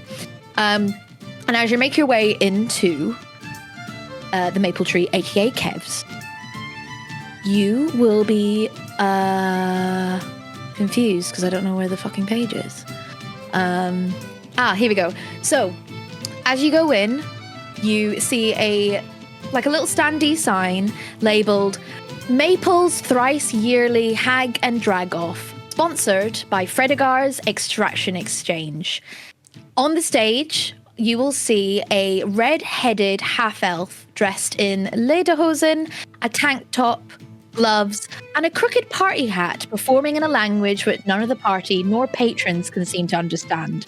The only person who may be able to get a hint of what this individual may be singing is Boblin, as it sounds almost frog-like. Nice little cabaret hint there, guys. Love it.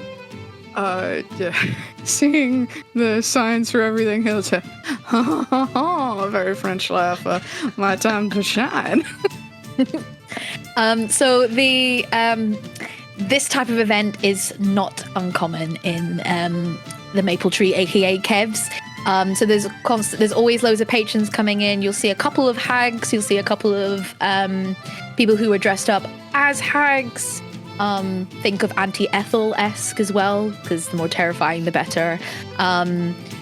Drag kings and queens. You'll see a little blue kobold kind of like scuttling between people's legs with a little drinks tray, just kind of going, "Oh, excuse me, yeah, excuse me, and just kind of darting in and out. And a red-headed half-elf dwarf who is clearly a waitress, but she's really not interested in this kind of life, as she kind of very much fiddles around with her little mini like warhammer she's got at her side. At the bar, you'll see another human, funny enough. You'll see a human with black hair, but with a very high receding hairline, smoking what looks like a purple cigarette. And all the while, there's lovely, like, cabaret music and just, like, there's the whole sexy shit going on. Everyone seems to be having a good time watching this singer.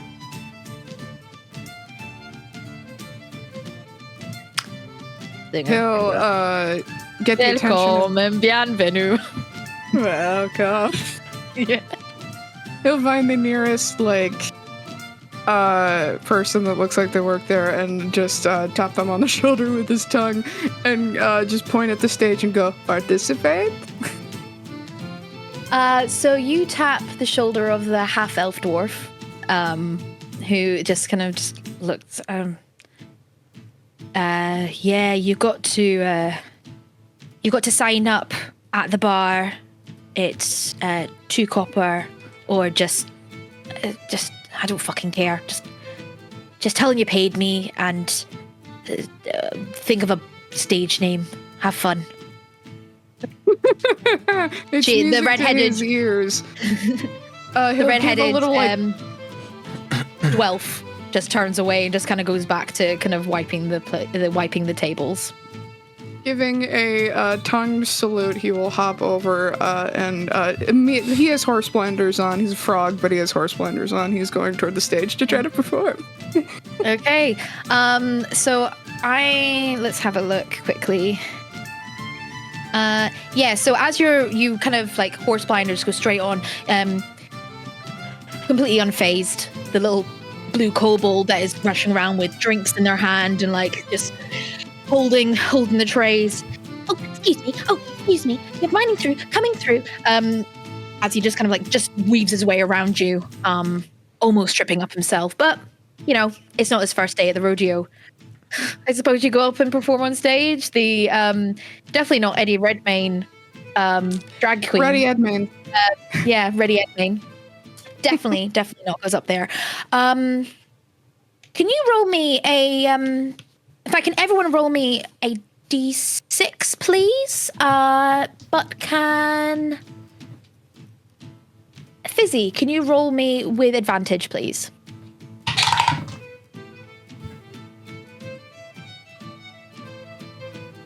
Oh. Okay, I so got a 3 and a 3, a 1, a 3, a 1. Okay. Oh, crappy Barbara. You definitely don't notice this. So anyone who got a 3 or below, you notice 2 little individuals at the front row. They take their interest at Boblin. One of them looks to be they're not humanoid. Those of you who got 3 or under, you'll notice that sitting at the front of the stage is a penguin. His name is Benedict or Benny, because you know you tend to overhear things. And his penguin, exactly. Thank you. Yeah. You got the reference. And you see it's a minotaur, but a little bit smaller. It's almost kind of like a miniature Highland cow. So a mini-taur. A miniature. A mini-taur, yeah. You see them kind of sitting there. His name is Calmac, or Mac for short. They're just kind of just scoping around, looking around. They kind of just, they notice Boblin coming up onto the stage. It's like, oh, I'm not sure that. What is that? They're not human. Is that another grung again? Oh, fair enough. If I could add I'm flavoring. open for anything. Just a little bit of flavoring. His throat is going to like puff out the way that frogs do, like in a big ribbit, and he'll croak along to the beats of Right Said Fred. Cool. All right. I'm going to say with your history of, being a drag queen, as you say, Boblin the drag queen, I'd say you do that with much finesse and success, rousing the interest of these 2 individuals who, even though they intentionally came in to kind of like scope the place, they can't help but be enamored by your massive throat. All right, what are the rest of you doing while you see your mate just going up and doing the performance of their life? Well, I think because You've got bustles going on, you've got Kev at the bar, you know. because Crappy Barbara didn't notice those 2, he's just taken in the sights and is like, oh my goodness, I didn't know one building could hold so many gigantic Bonhagen Hogas. Oh, fuck. Hi. I see you're patiently waiting, Aelin. Sorry, I'm fidgeting because Fizzy is resisting the urge to get behind the bar and shake all the bottles. Yeah, You can let your intrusive in a thoughts place like this. Mm-hmm. I mean, you can let your intrusive thoughts win if you want. I'm gonna roll the dice for it. Yeah, you want to roll the dice for it? Yeah. Yeah. Because Roll one. my characteristic is impulsive. Roll a It wild then. Yeah. It's a 3 for wild. Oh, brilliant. Okay, so that's a success. Describe how our little furry friend goes over to Matt. I'm gonna see if Kev notices. He does not. Yeah. He feels a little rustle against his leg, but he just thinks it's one of the cats. Yeah. Yep. So, bottles are shaking. If they don't start fizzing, they just kind of get dropped. Let's see. Let's say you draw. Let's say 4. You give a go at 4. So 3 of them are fizzy as fuck. 1 of them you drop because it's just it's just simple syrup. So okay. I'm gonna say that the 3 that you fizz up, the bottle pops, shooting across to the trapdoor that's behind the bar, which would usually lead down to like the cellar where Kev would have to go down to get stuff. Like, wait, what's this? All right, because clearly he notices that the cellar is getting bashed at. What? And he notices you. What's this little? What do you think you're doing, mate? Izzy just rolls up. All right. Barrel roll. Okay. So the cellar door is open, guys. It's unlocked because after the whole fizzy shit that was going on. Yes, crappy Barbara. Do I notice Fizzy being seen by was it Kev, the bartender? Kev, the bartender, yeah. The barman. Okay, do I notice that? Do you notice it? Do you want to roll for it? I will roll for it. Because it's like, ooh, I have unlocked a 1. secret area. I should probably go grab my friends. Yeah, you notice it. Yeah. Okay. Yeah, you definitely noticed it. I would like to spring into action. I will use my acrobatics to run up the wall, jump into the air towards the bar, and I will take out my piece of junk that I rolled for in character creation. My stress Remind us what ball your piece of junk is. in the shape of a gelatinous cube. I'm going to throw it with my mouth with the intent of maybe knocking out Kev the bartender. I would, without a doubt, I don't even need to roll it. This guy has a bit of a back lore, guys. He loves button mushrooms, and to him, they're intoxicating. So yeah, I would definitely say he's had 1 too many bowls of mushroom risotto today. So it gets him right in the nose, and he doesn't see where it's coming from, but yeah, he just assumes this is another side effect of the mushroom risotto. Yeah, he's a bit knocked.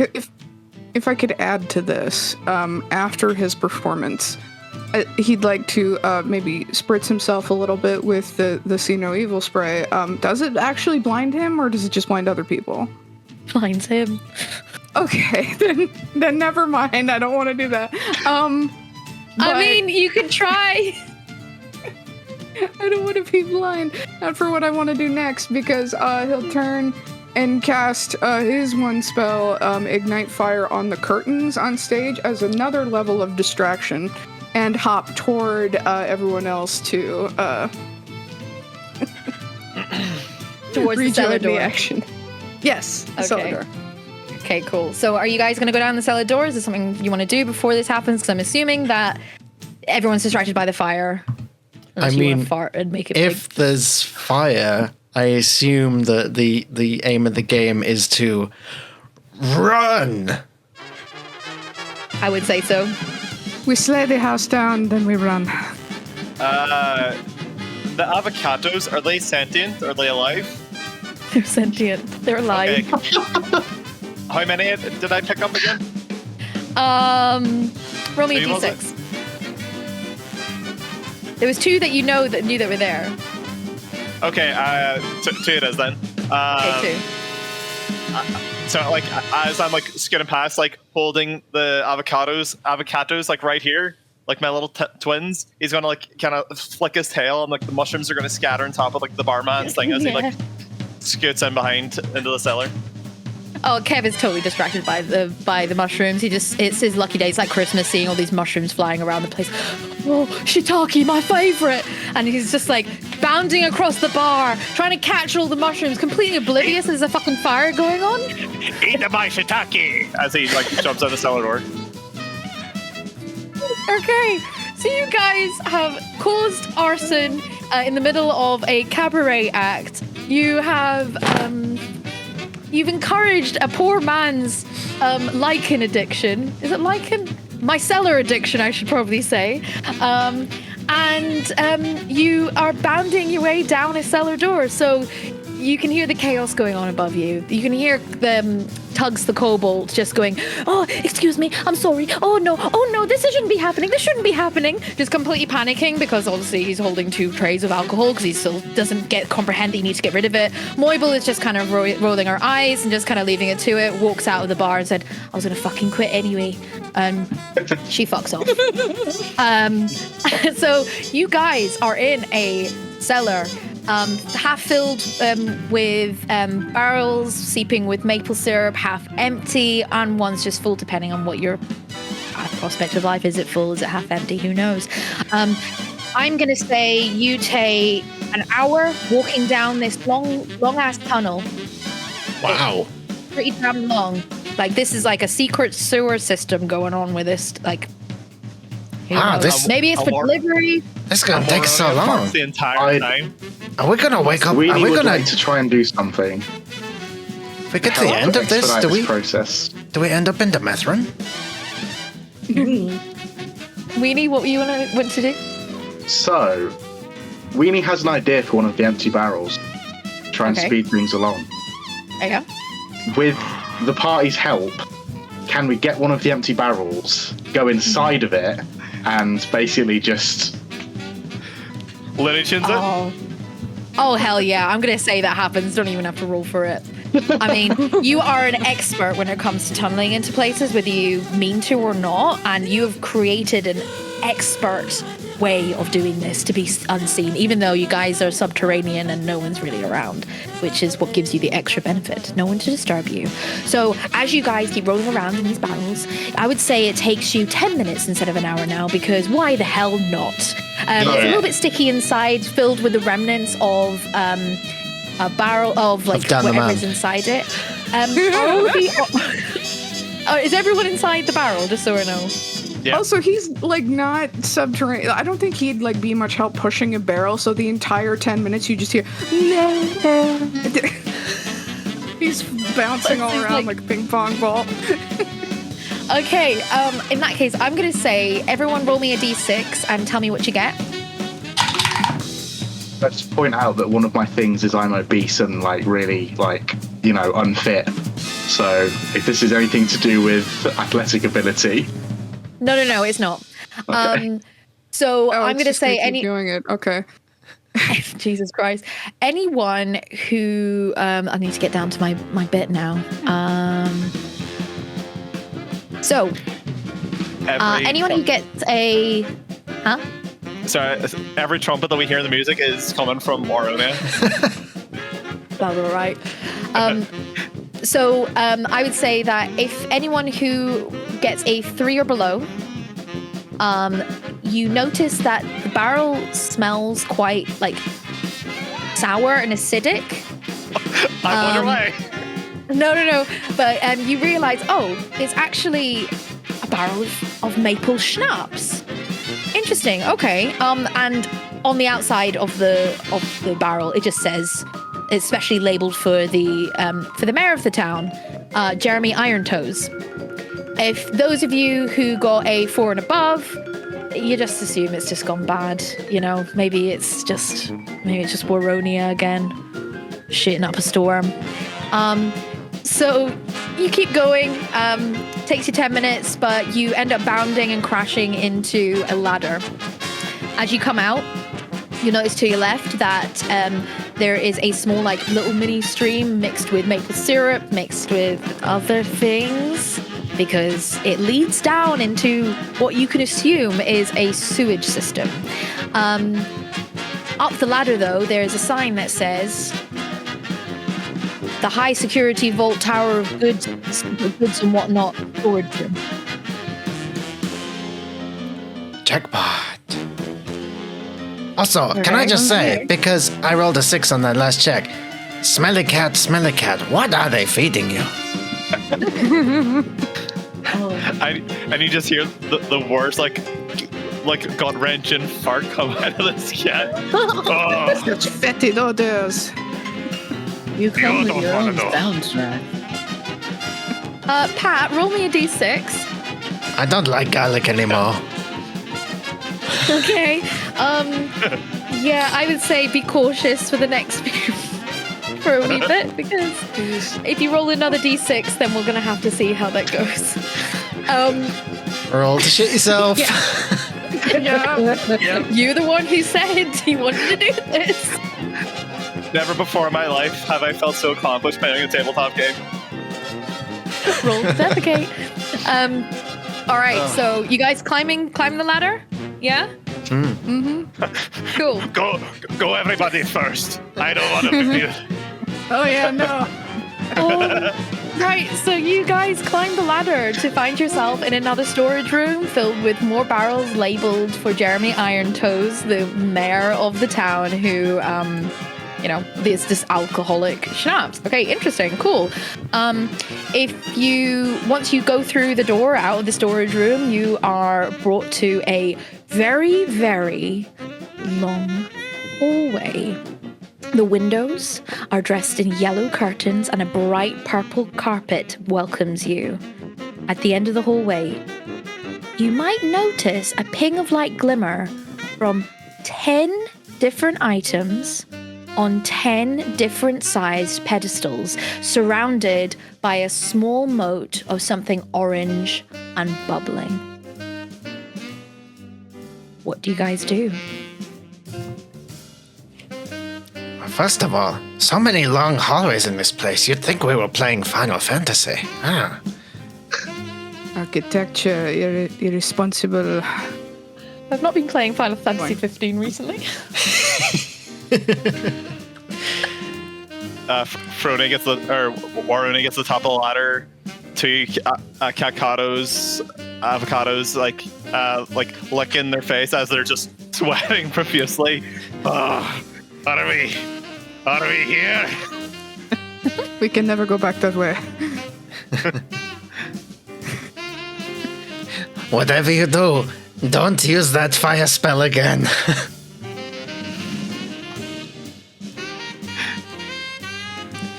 So, what do you guys do? So We see the orange bubbly. Yeah, so you see 10 different items encased on 10 different pedestals, and surrounding the pedestals is a moat of orange bubbling liquid. Wait a minute. Is that what we think? Is that what it is? I think we might have found it, guys. It's a brew that is wild. Maybe. unclear. That doesn't look like garlic to me. You've had too much garlic. You have a fucking problem, dude. See a therapist. And I'm gonna pounce over towards it. Okay. He'll follow. Brilliant. Okay. So everyone follows suit, I'm assuming? Yeah? Cool. I'm not going to bother with a marching order because I would say it's too wide, It's just a long hallway, isn't it? I mean, Yes. it is, isn't it? You get to the moat, to the edge of the moat, and you see it's bubbling, fizzing, almost syrupy. Bibble. And in the middle, you see the 10 pedestals with the 10 different items on the inside, inviting you. The only thing that's keeping you away from these pedestals is this moat of bubbling liquid. Guys, I'm you feeling get invited. Oh. Can I use another spell I have Sure, you got 2, so why not? to speak with object on the moat of bubbling liquid? Yes, you definitely can. Yes, you definitely can. Okay. So how do you cast Speak with Object? Oh, I know. Okay, so he like his like cheeks puff out again, and his eyes do that like Hypnotoad. Yes, it's the Hypnotoad effect, and like they glow a little bit, and he's like reaching out mentally to speak with this moat of liquid, and assuming the same rule still applies, and he can only speak one word to an object. Yeah. Okay. I would say this is active until the end of the game. That's what I would say. Yeah. If he understands that the moat is in its way, then he would just say, "Leave." Oh, you decided to speak to me, eh? And you see, coming from the moat, a little ghosty. A stream ghost, as you will. Hello. Oh, hi. Sorry, can I help you with, what do you want? Get out of my house. Ingredients. I don't know. And then just kind of points down to the orange stuff that it just came out of. I'm like, I mean, this is ectoplasm, but you're free to have it. I don't know what else it would do, but it's a bit of me, and I don't think it's sanitary. Guys, I don't want to know what the secret ingredient in Wild Brew is anymore. It's the friends you made along the way. I need an adult. So I will okay. say that this is an option. You can bottle up some of this ectoplasm to use for your benefit. Either way, you have a little stream ghost friend who will join you the adventure. Attempting to communicate in the monosyllabic way he has, just pedestals and drawing a question mark and then gesturing with his tongue at the 10 pedestals. Oh, these are just shiny things that, the mayor wanted here, and some of the security, like, they've come from a few different places, but they're some of the prizes that they're giving out to the Shit Cunt Festival today. Curious. To have one, but I don't know what will happen if you take it. Alarms? Oh, I don't know. I just was brought here. I've only just become sentient right now, haven't I? Name? Pointing at the ghost. My name? I don't know. Suppose I've always liked the name Andre.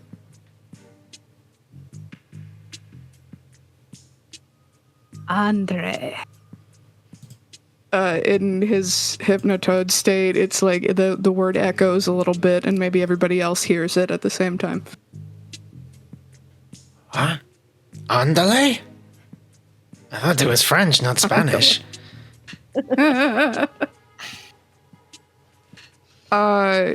I guess as a final note. Okay. Exhales another cloud of smoke and just goes, life, eh? Don't remember, but again, points down to the ectoplasm that's in the moat. Okay. Death. I know frogs have hands, but he's been carrying everything with his tongue. Okay.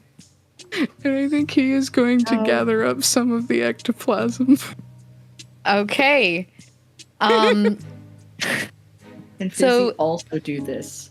You can. In fact, all of you can take some ectoplasm whether you like it or not, because it does have some benefits. So in the moat, this contains Andre the Stream Ghost's ectoplasm, which is has some excellent slippery effects should you wish to use it. Okay, let's have a look at this. I just have to say, No. Bridget, your smutty side has been well fed tonight. Intentionally.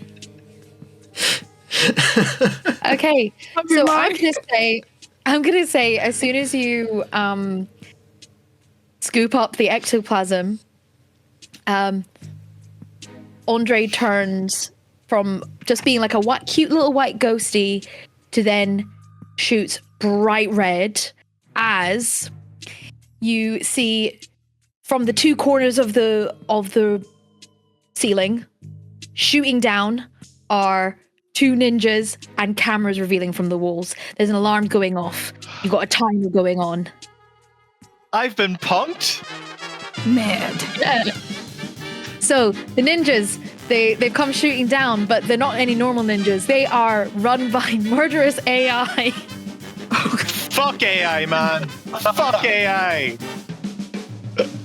Oh, So guys, what do? You have these two fuckheads that have just shown up. You've got the 10 pedestals. What do you do? Weenie on immediately my casts soak. feet. Warunia's gonna pull out a banana peel from their tail and chuck it at the ninjas. Okay, let's have a look. So, so one of them decks it. The other one manages to kind of skip aside. It's almost like someone's put a prompt in saying, miss the banana or whatever. Please, Damn it. please miss the banana. Enter.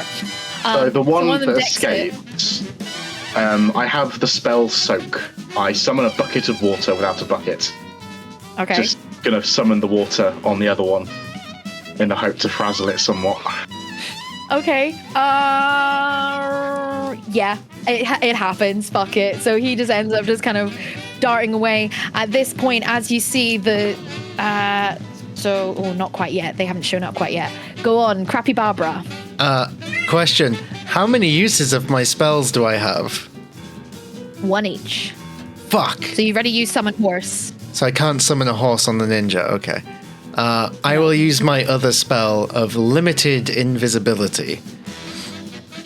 Okay. Is that on yourself? Which- Yeah. Did you say? Can you cast it on other people? You could if you want to. That's what I'm gonna say. Okay. Does it when it's limited? Does it only work when you stay still? Yeah. Works as Okay. long as you don't move. Okay. I'm gonna just make a private roll for a second. Okay, I'm gonna make a roll as well. Bridget, what do you do? Oh, Go on, I then. cast limited invisibility on myself, and as far Okay. as Crappy Barbara knows, it doesn't stop when you start moving. So he disappears and then reappears as he starts moving towards the okay. fray. Let's see. So another one doesn't notice you because it's not just these two murderous AI ninjas here. One of them sees you, jumps down from another corner of the room, and lands in front of you. Bridget, what do you do? Thinking on his feet, he's going to use his little sticky frog feet and crawl up the wall to the cameras, and he's going to spray See No Evil onto the lenses. And Okay, attempt so- to blind the technology that way. Okay, so you're using climbing, so that would be a wild roll, and then you're also hacking, so I would say that is a mild roll. So roll me just roll me 2d6s separately, not at advantage. Okay. So for Wyld, what do you roll? Ooh, I got a 5 and Okay. a 3. Are you balanced on each side? I am at a 4 in mild, and a Wyld is 3. Okay. Are you remembering to take out from the other tab to bring it over? Oh, I don't think I did. It's fine, don't worry. You do have the ectoplasm if you do want to use that. But I would say, yep, you managed to climb up. All good. You spray paint one of the cameras. Any particular color? I'm assuming like a nice glittery one, because why not? Absolutely, yeah. And yeah, I guess to ease his way back down, he's not going to climb back down. He'll use a little bit of the ectoplasm on his feet, use it as a springboard, and tumble through the air screaming, "Au revoir, suckers!" and falls. Amazing. Okay, Fizzy, Weenie, Feronia, what are you doing? Fizzy, what are you up to? Follow suit a little bit. I would like to climb up and just take some of my jar of moss and just put a little bit of moss balm on top of the other camera. Nice, smart. Okay, roll me a d6, please. That's 1. Cool. Well, I'm assuming that's fine. Yeah. So, as you rub the Morgan Freeman moss, I'm not going to say what the moss actually is on Morgan Freeman. So you rub that onto the camera, and nice fluffy moss just starts making its way, spreading all the way around the camera and over the walls as it encapsulates the camera. Anything else you want to do? I'd like to knock pedestals over.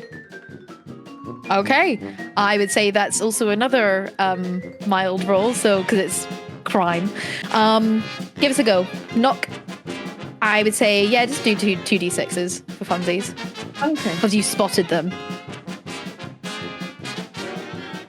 Oh, that's 2 failures. Ah, shit. So you go and you try and like knock over the pedestal, but instead you end up yeeting yourself across the stage bit where the pedestals are, and you manage to land in the ectoplasm. So nice and sticky goodness. Feronia, what you up to? Let's see if there's another ninja that's appeared yet. Another ninja's jumped down from one of the corners. So we've got one in front of Crappy Barbara. We've got one that's jumped down, and I'm going to say it jumps in front of Weenie. Feronia is going to almost like Pikmin through the avocados and like chuck them towards one of the 10 treasures on the pedestals. Yeah.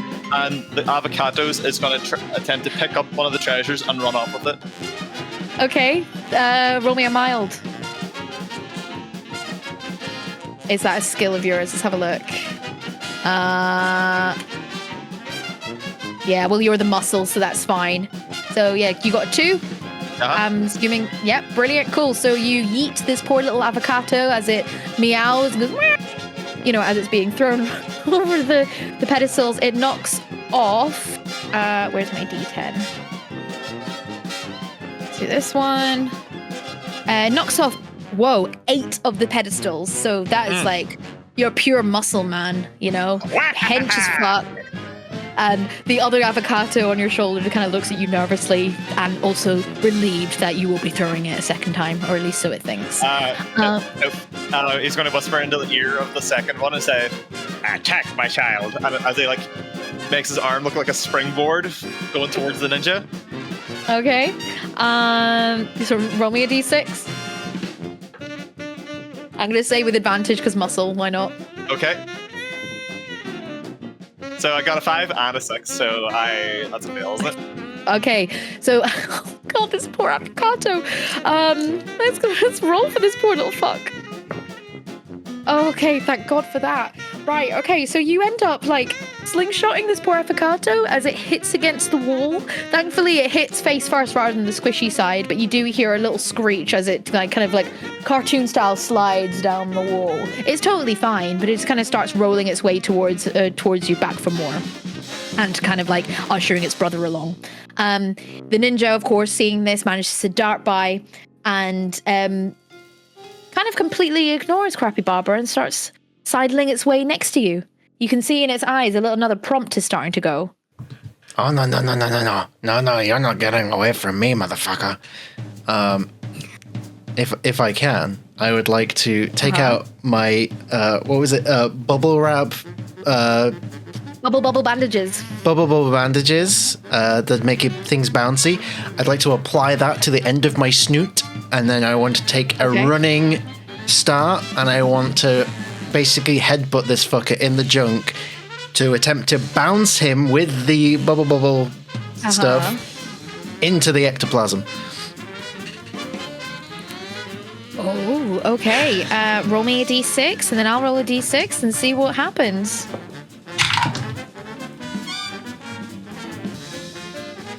I'm going to do even better because I rolled a 6 and you rolled a 1. So you initially aimed to get him into the ectoplasm. Instead, you end up shooting him through the yellow curtains, smashing through the doors, and he lands in the bubble fountain. Actually, no, I've got even better. Thinking that's situated in the room. He doesn't go into the bubble fountain. He ends up landing in the cistern on the other side of the perimeter of the town. So the big shitty pool. Looks like you went on more than a mid-journey, motherfucker.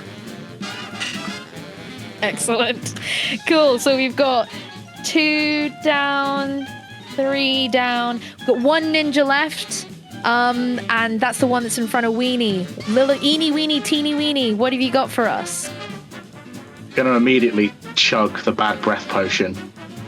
Take off the utility belt and start just like doing weird nunchuck shit with it.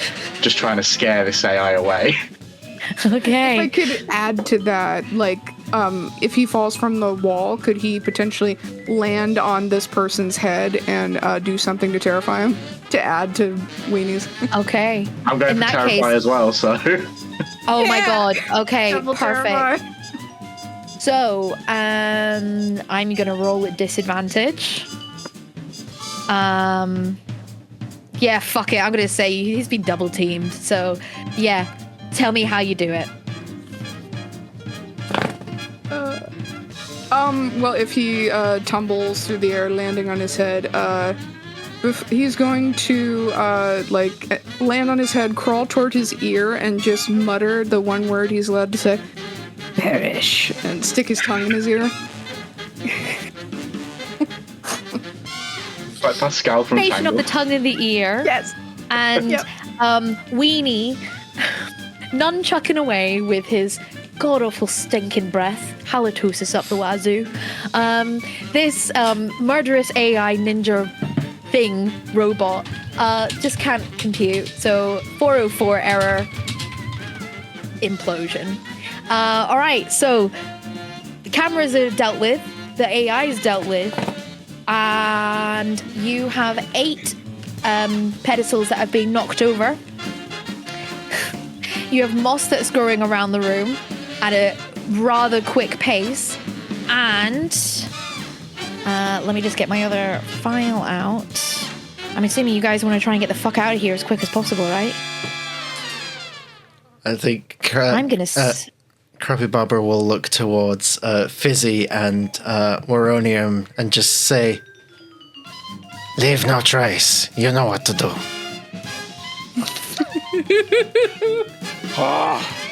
Fizzy suddenly has a Molotov cocktail. It's gonna be a big one. Oh no! This poor town. Oh my god. This is why Maple wasn't on the world map, guys. Yeah, we got nuked. Annihilated it. The two avocados are just like feeding Boronia like the ectoplasm to help fuel the carnage that's about to happen. Yeah. I will say that while this is all happening, you're noticing a couple of funnels sticking out of the bottom of the skirting board of the room as some nerve agent gas is starting to fill the room. So you're on a bit of a ticking time clock. You've got 8 ingredients you could potentially go and pick up. You've got a cat who's about to have extreme diarrhea. We've got fire about to happen. Save yourselves. And and there's also a laser grid that's just about to start as well. It's starting to warm up a bit. So get your shit together, guys. Time to I leave. have a thought. Yeah. Because I had this thought when I'd made the character, attempting to Yoshi as many of the ingredients as possible, just to like reach out and grab with the prehensile tongue. However many I can get, that's Roll me what a he's D8. reaching for. Yeah. Roll me a D8. Ooh, fun. There's 8 items. I got 2. Okay, so you managed to pick up 2 of the items that are have been knocked over in the pedestal. So far, it looks like the only entrance that is available to leave as the nerve agent's coming in and the lasers are warming up is the storage room at the end of the hall. So Time's ticking, Weenie friends. is going to take out the pack of cards they have as their item and Yeah. is going to use some of the ectoplasm, because it's sticky, right? Mm-hmm. To stick playing cards to the bottom of his feet to try and skid as quick as possible, handing them out to other people as he goes, just to try and speed this process up of trying to get out. Love that. I'm just going to say that happens. Just like shitty skis. Oh, yeah. Fucking go for it, man. Yes, use your junk. Use your pack of cards. You see this little scrotum-esque little like vermin, rodent rather, just get skidding along with some on a deck of cards, whilst I also chuck kind of 2 a bit like queens towards Boblin as well. yeah, just kind of like whipping out the other cards, showing them out to you. I'm not even gonna ask how far you go. I'm just gonna assume you get to the storage room in time. The Fuck door yeah. is wide open. Right, everyone else, come on, what you doing? The lasers are now on full go. The agents have started filling half of the room. I'm. slowly Grabbing- coming- like Resident Evil style. Oh boy. I'm gonna try and Sounding use. like this.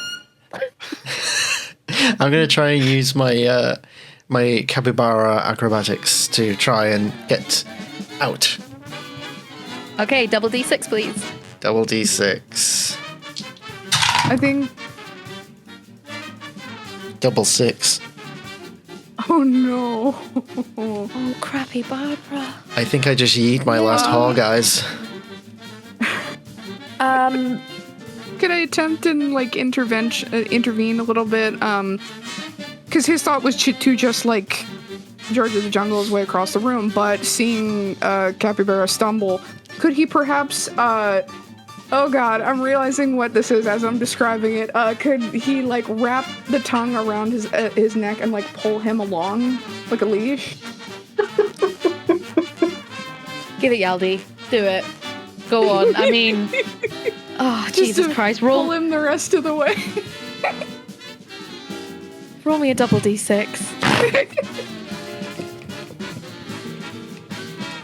I thought it was getting hot in here because of the fire.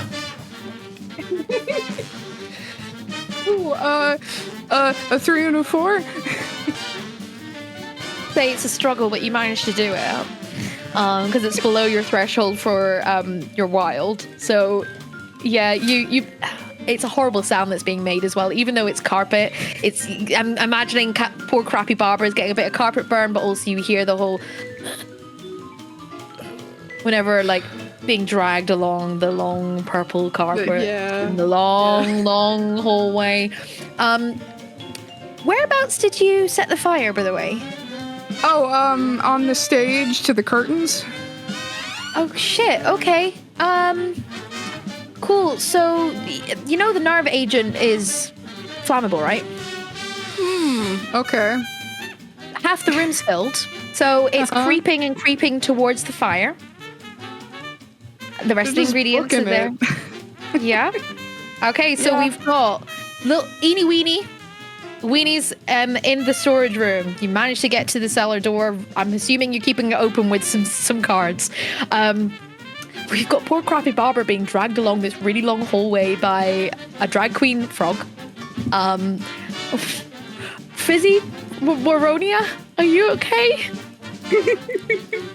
I mean, Warrior is about to go out to blaze of glory. Roll me a d6. A small tear rolls down their cheek as they're thinking, Feronia, I will always remember you. Because I was Grandpa's favorite. that was a 3. What's your Wyld? I've got 3 nipples out of 6. Okay. Well, I mean, That's a success, isn't it? yeah, it is a success, but what do you want to do with it? Are you waiting? I'm essentially like storing up the gas until the fire is gassed. So then I'm planning to essentially like nuke myself to Propel through. allow everybody else to escape. Blaze. I mean, of you glory. can hold your armor. flatulence. Instead of holding an action, you can hold for flatulence. Oh, he's holding all right. Cool. So you're holding for flatulence. Fizzy, what you doing? Fizzy is throwing a Molotov cocktail. Steak. Roll for mild. Roll for mild. Roll for mild. Just one dice. It's a 1. I'm assuming you've got. Yeah. Okay. Yeah. You yeet that Molotov. I don't even know where for the pockets you have for this. Jesus Christ. So you chuck this Molotov.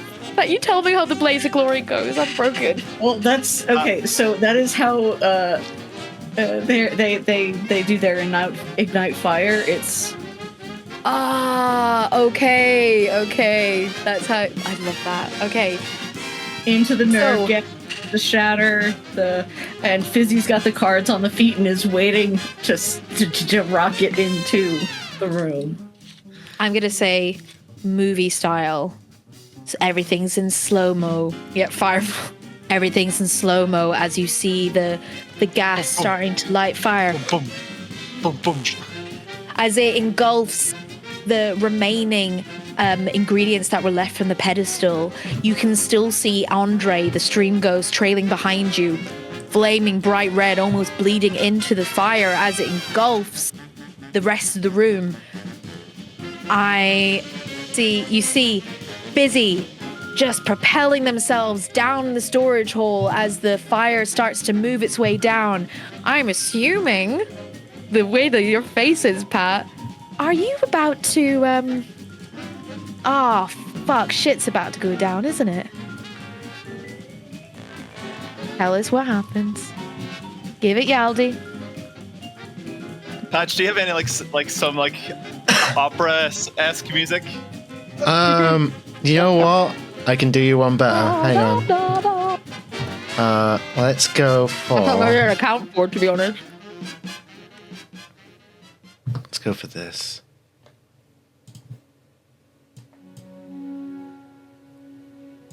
So the Molotov cocktail flies through the air. Waronia looks up, remembers all the touching moments that happened during this one shot. The frog job. One last job. The naked mole rat doing their thing, getting paranoid. The capybara standing on a horse. The raccoon stealing things. Hell yeah. So in true fashion, Waronia, like a tree bottom, like a tree top, goes face down, ass up, and lets it rip. And That's the way I like to fuck. the fart ignites, it catches, and the biggest mushroom cloud emerges. As everybody else turns to see the mushroom cloud, you see the cloud forming into Waronia giving a thumbs up.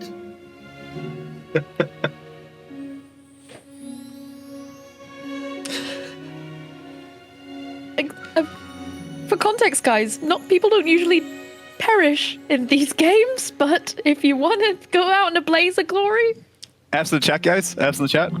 F in the chat for Feronia. He died as he lived, And being fucking stinky. Feronia had no Not in my idea head. through this whole time.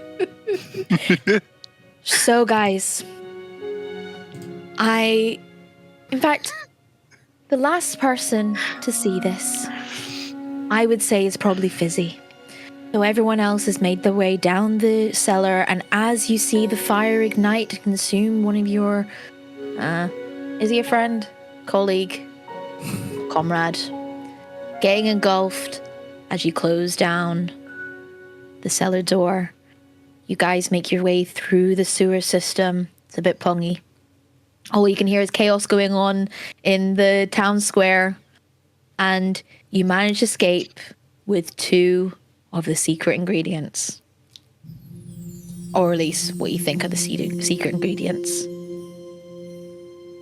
Now, everyone, can you roll me a D100?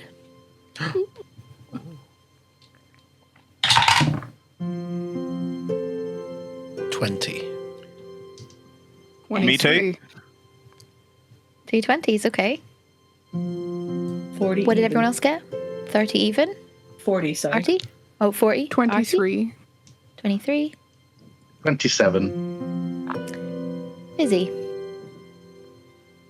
You have a look inside the lid of the mossy balm that was given to you by Feronia. You notice there's a little hidden compartment on the inside. Do you choose to open it? Yep. Okay. You open it, and there's a small scroll of paper.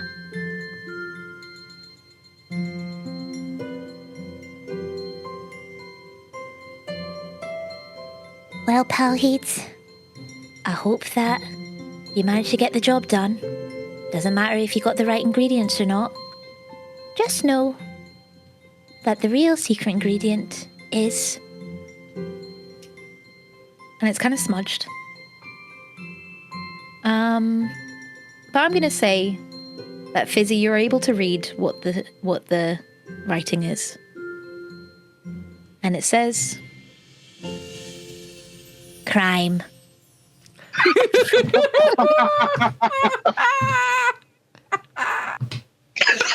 Guys, we did it. We solved the puzzle. The crime puzzle. You get it. Oh, if you'd have known that from the start, that would have made it much easier. so you guys can choose to part ways, mourn your friend, or decide to go and take on another job, or just try and find out where that fucking cat went.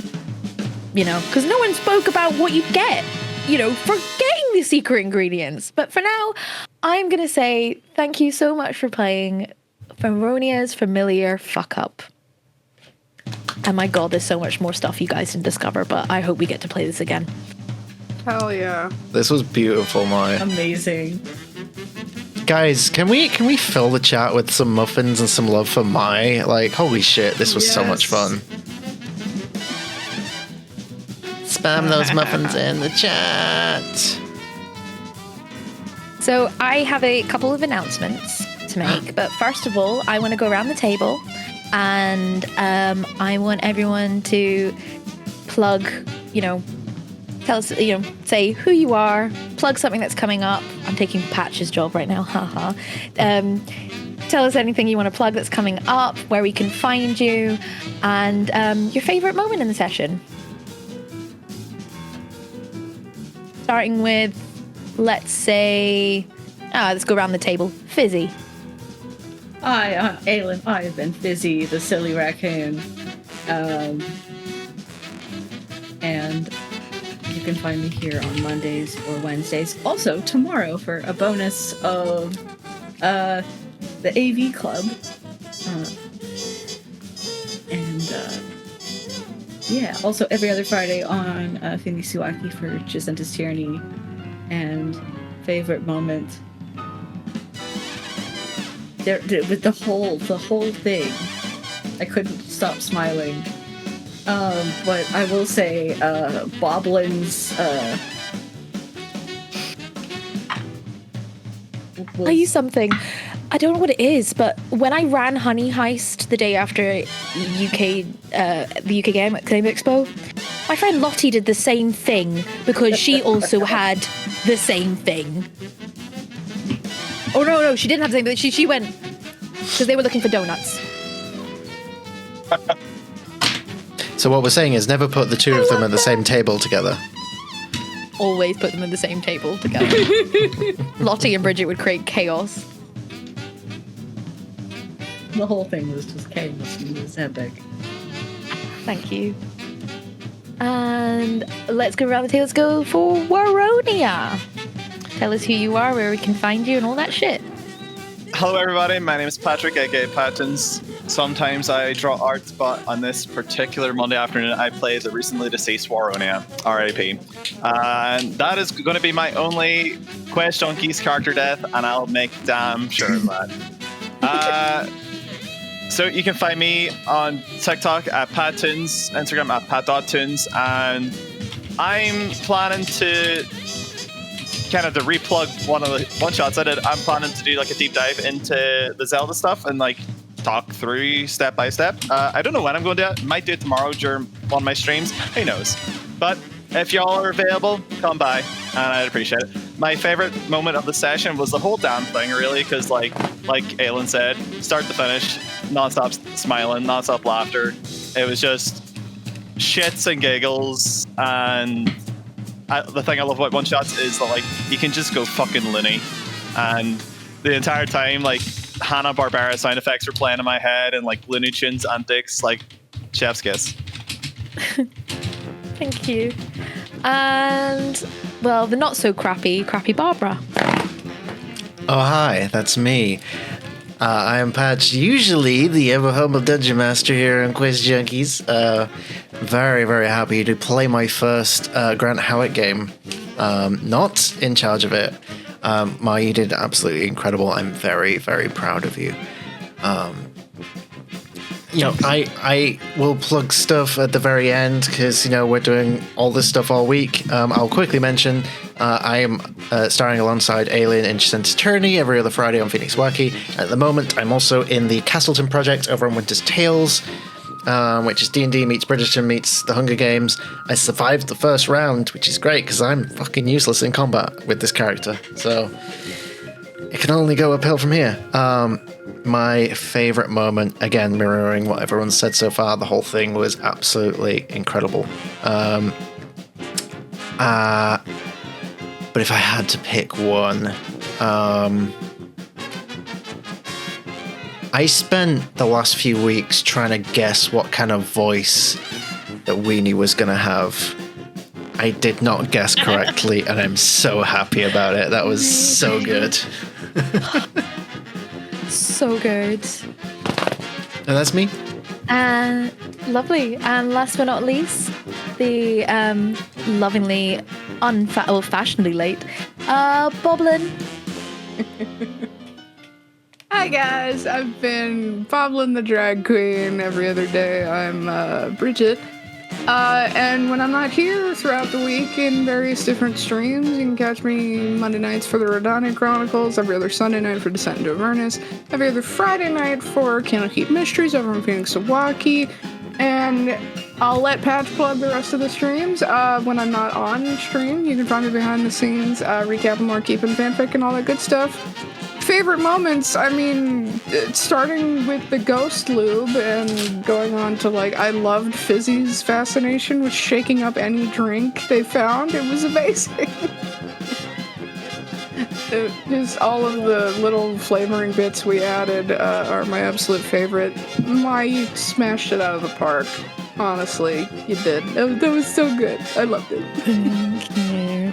So I realized just now, I didn't even explain what happens if you go too far over into mild or wild. And also how to get rid of points. That's very good on me. So if you guys had gone too far into wilds, you would have had a wild magic surge in your hand here. Yeah. Oh boy. But if you'd gone too far into mild, you would have nabbed any item close to you, convinced that it's the secret ingredients, and would have screwed your friends over and just ran off into the sunset thinking that you had the secret to wild brew. Oh. That's so Feronia coded. I know, isn't it? But hi, I have been your fuck up of a brewmaster, my aka Myrt the Pirate. You can find me here in a couple of weeks. I am coming back to the Redania Chronicles. Did we have a date in mind, Patch? I mean, we agreed on one. Did we want to reveal it, or did we want to keep it as a surprise? We could keep it as a surprise. Should I we don't roll know. for it? Should we roll for it? Yeah. Yeah. That's right. Yeah, let's roll a d6. I just God put mine knows we're away, rolling so enough you'll of have those to. today. Oh, okay. Let's just say that. Well, I rolled a 3, so I'm gonna reveal it.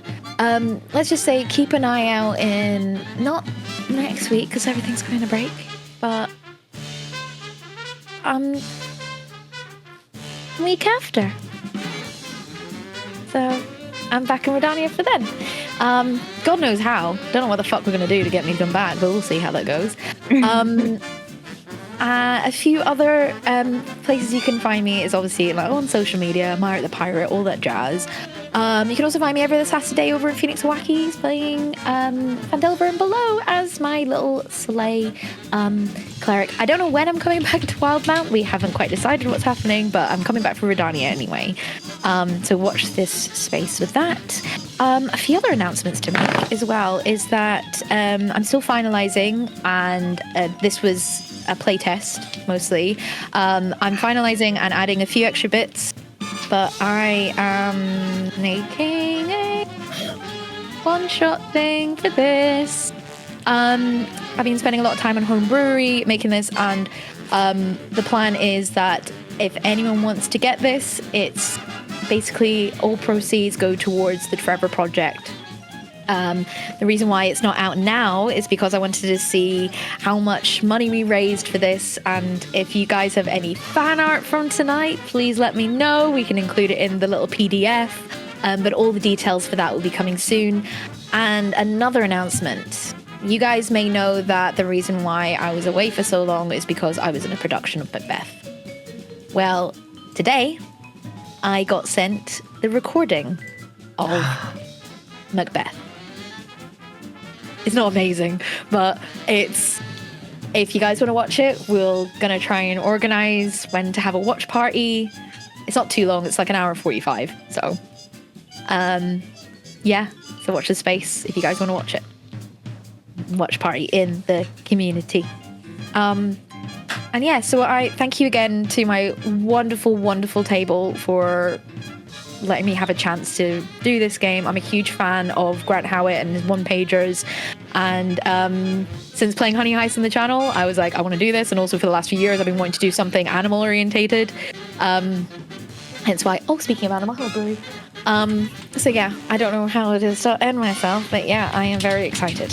Thanks again for creating chaos, and I actually am like, yeah, let's do this again. Online, offline, let's do this again. Hell yeah.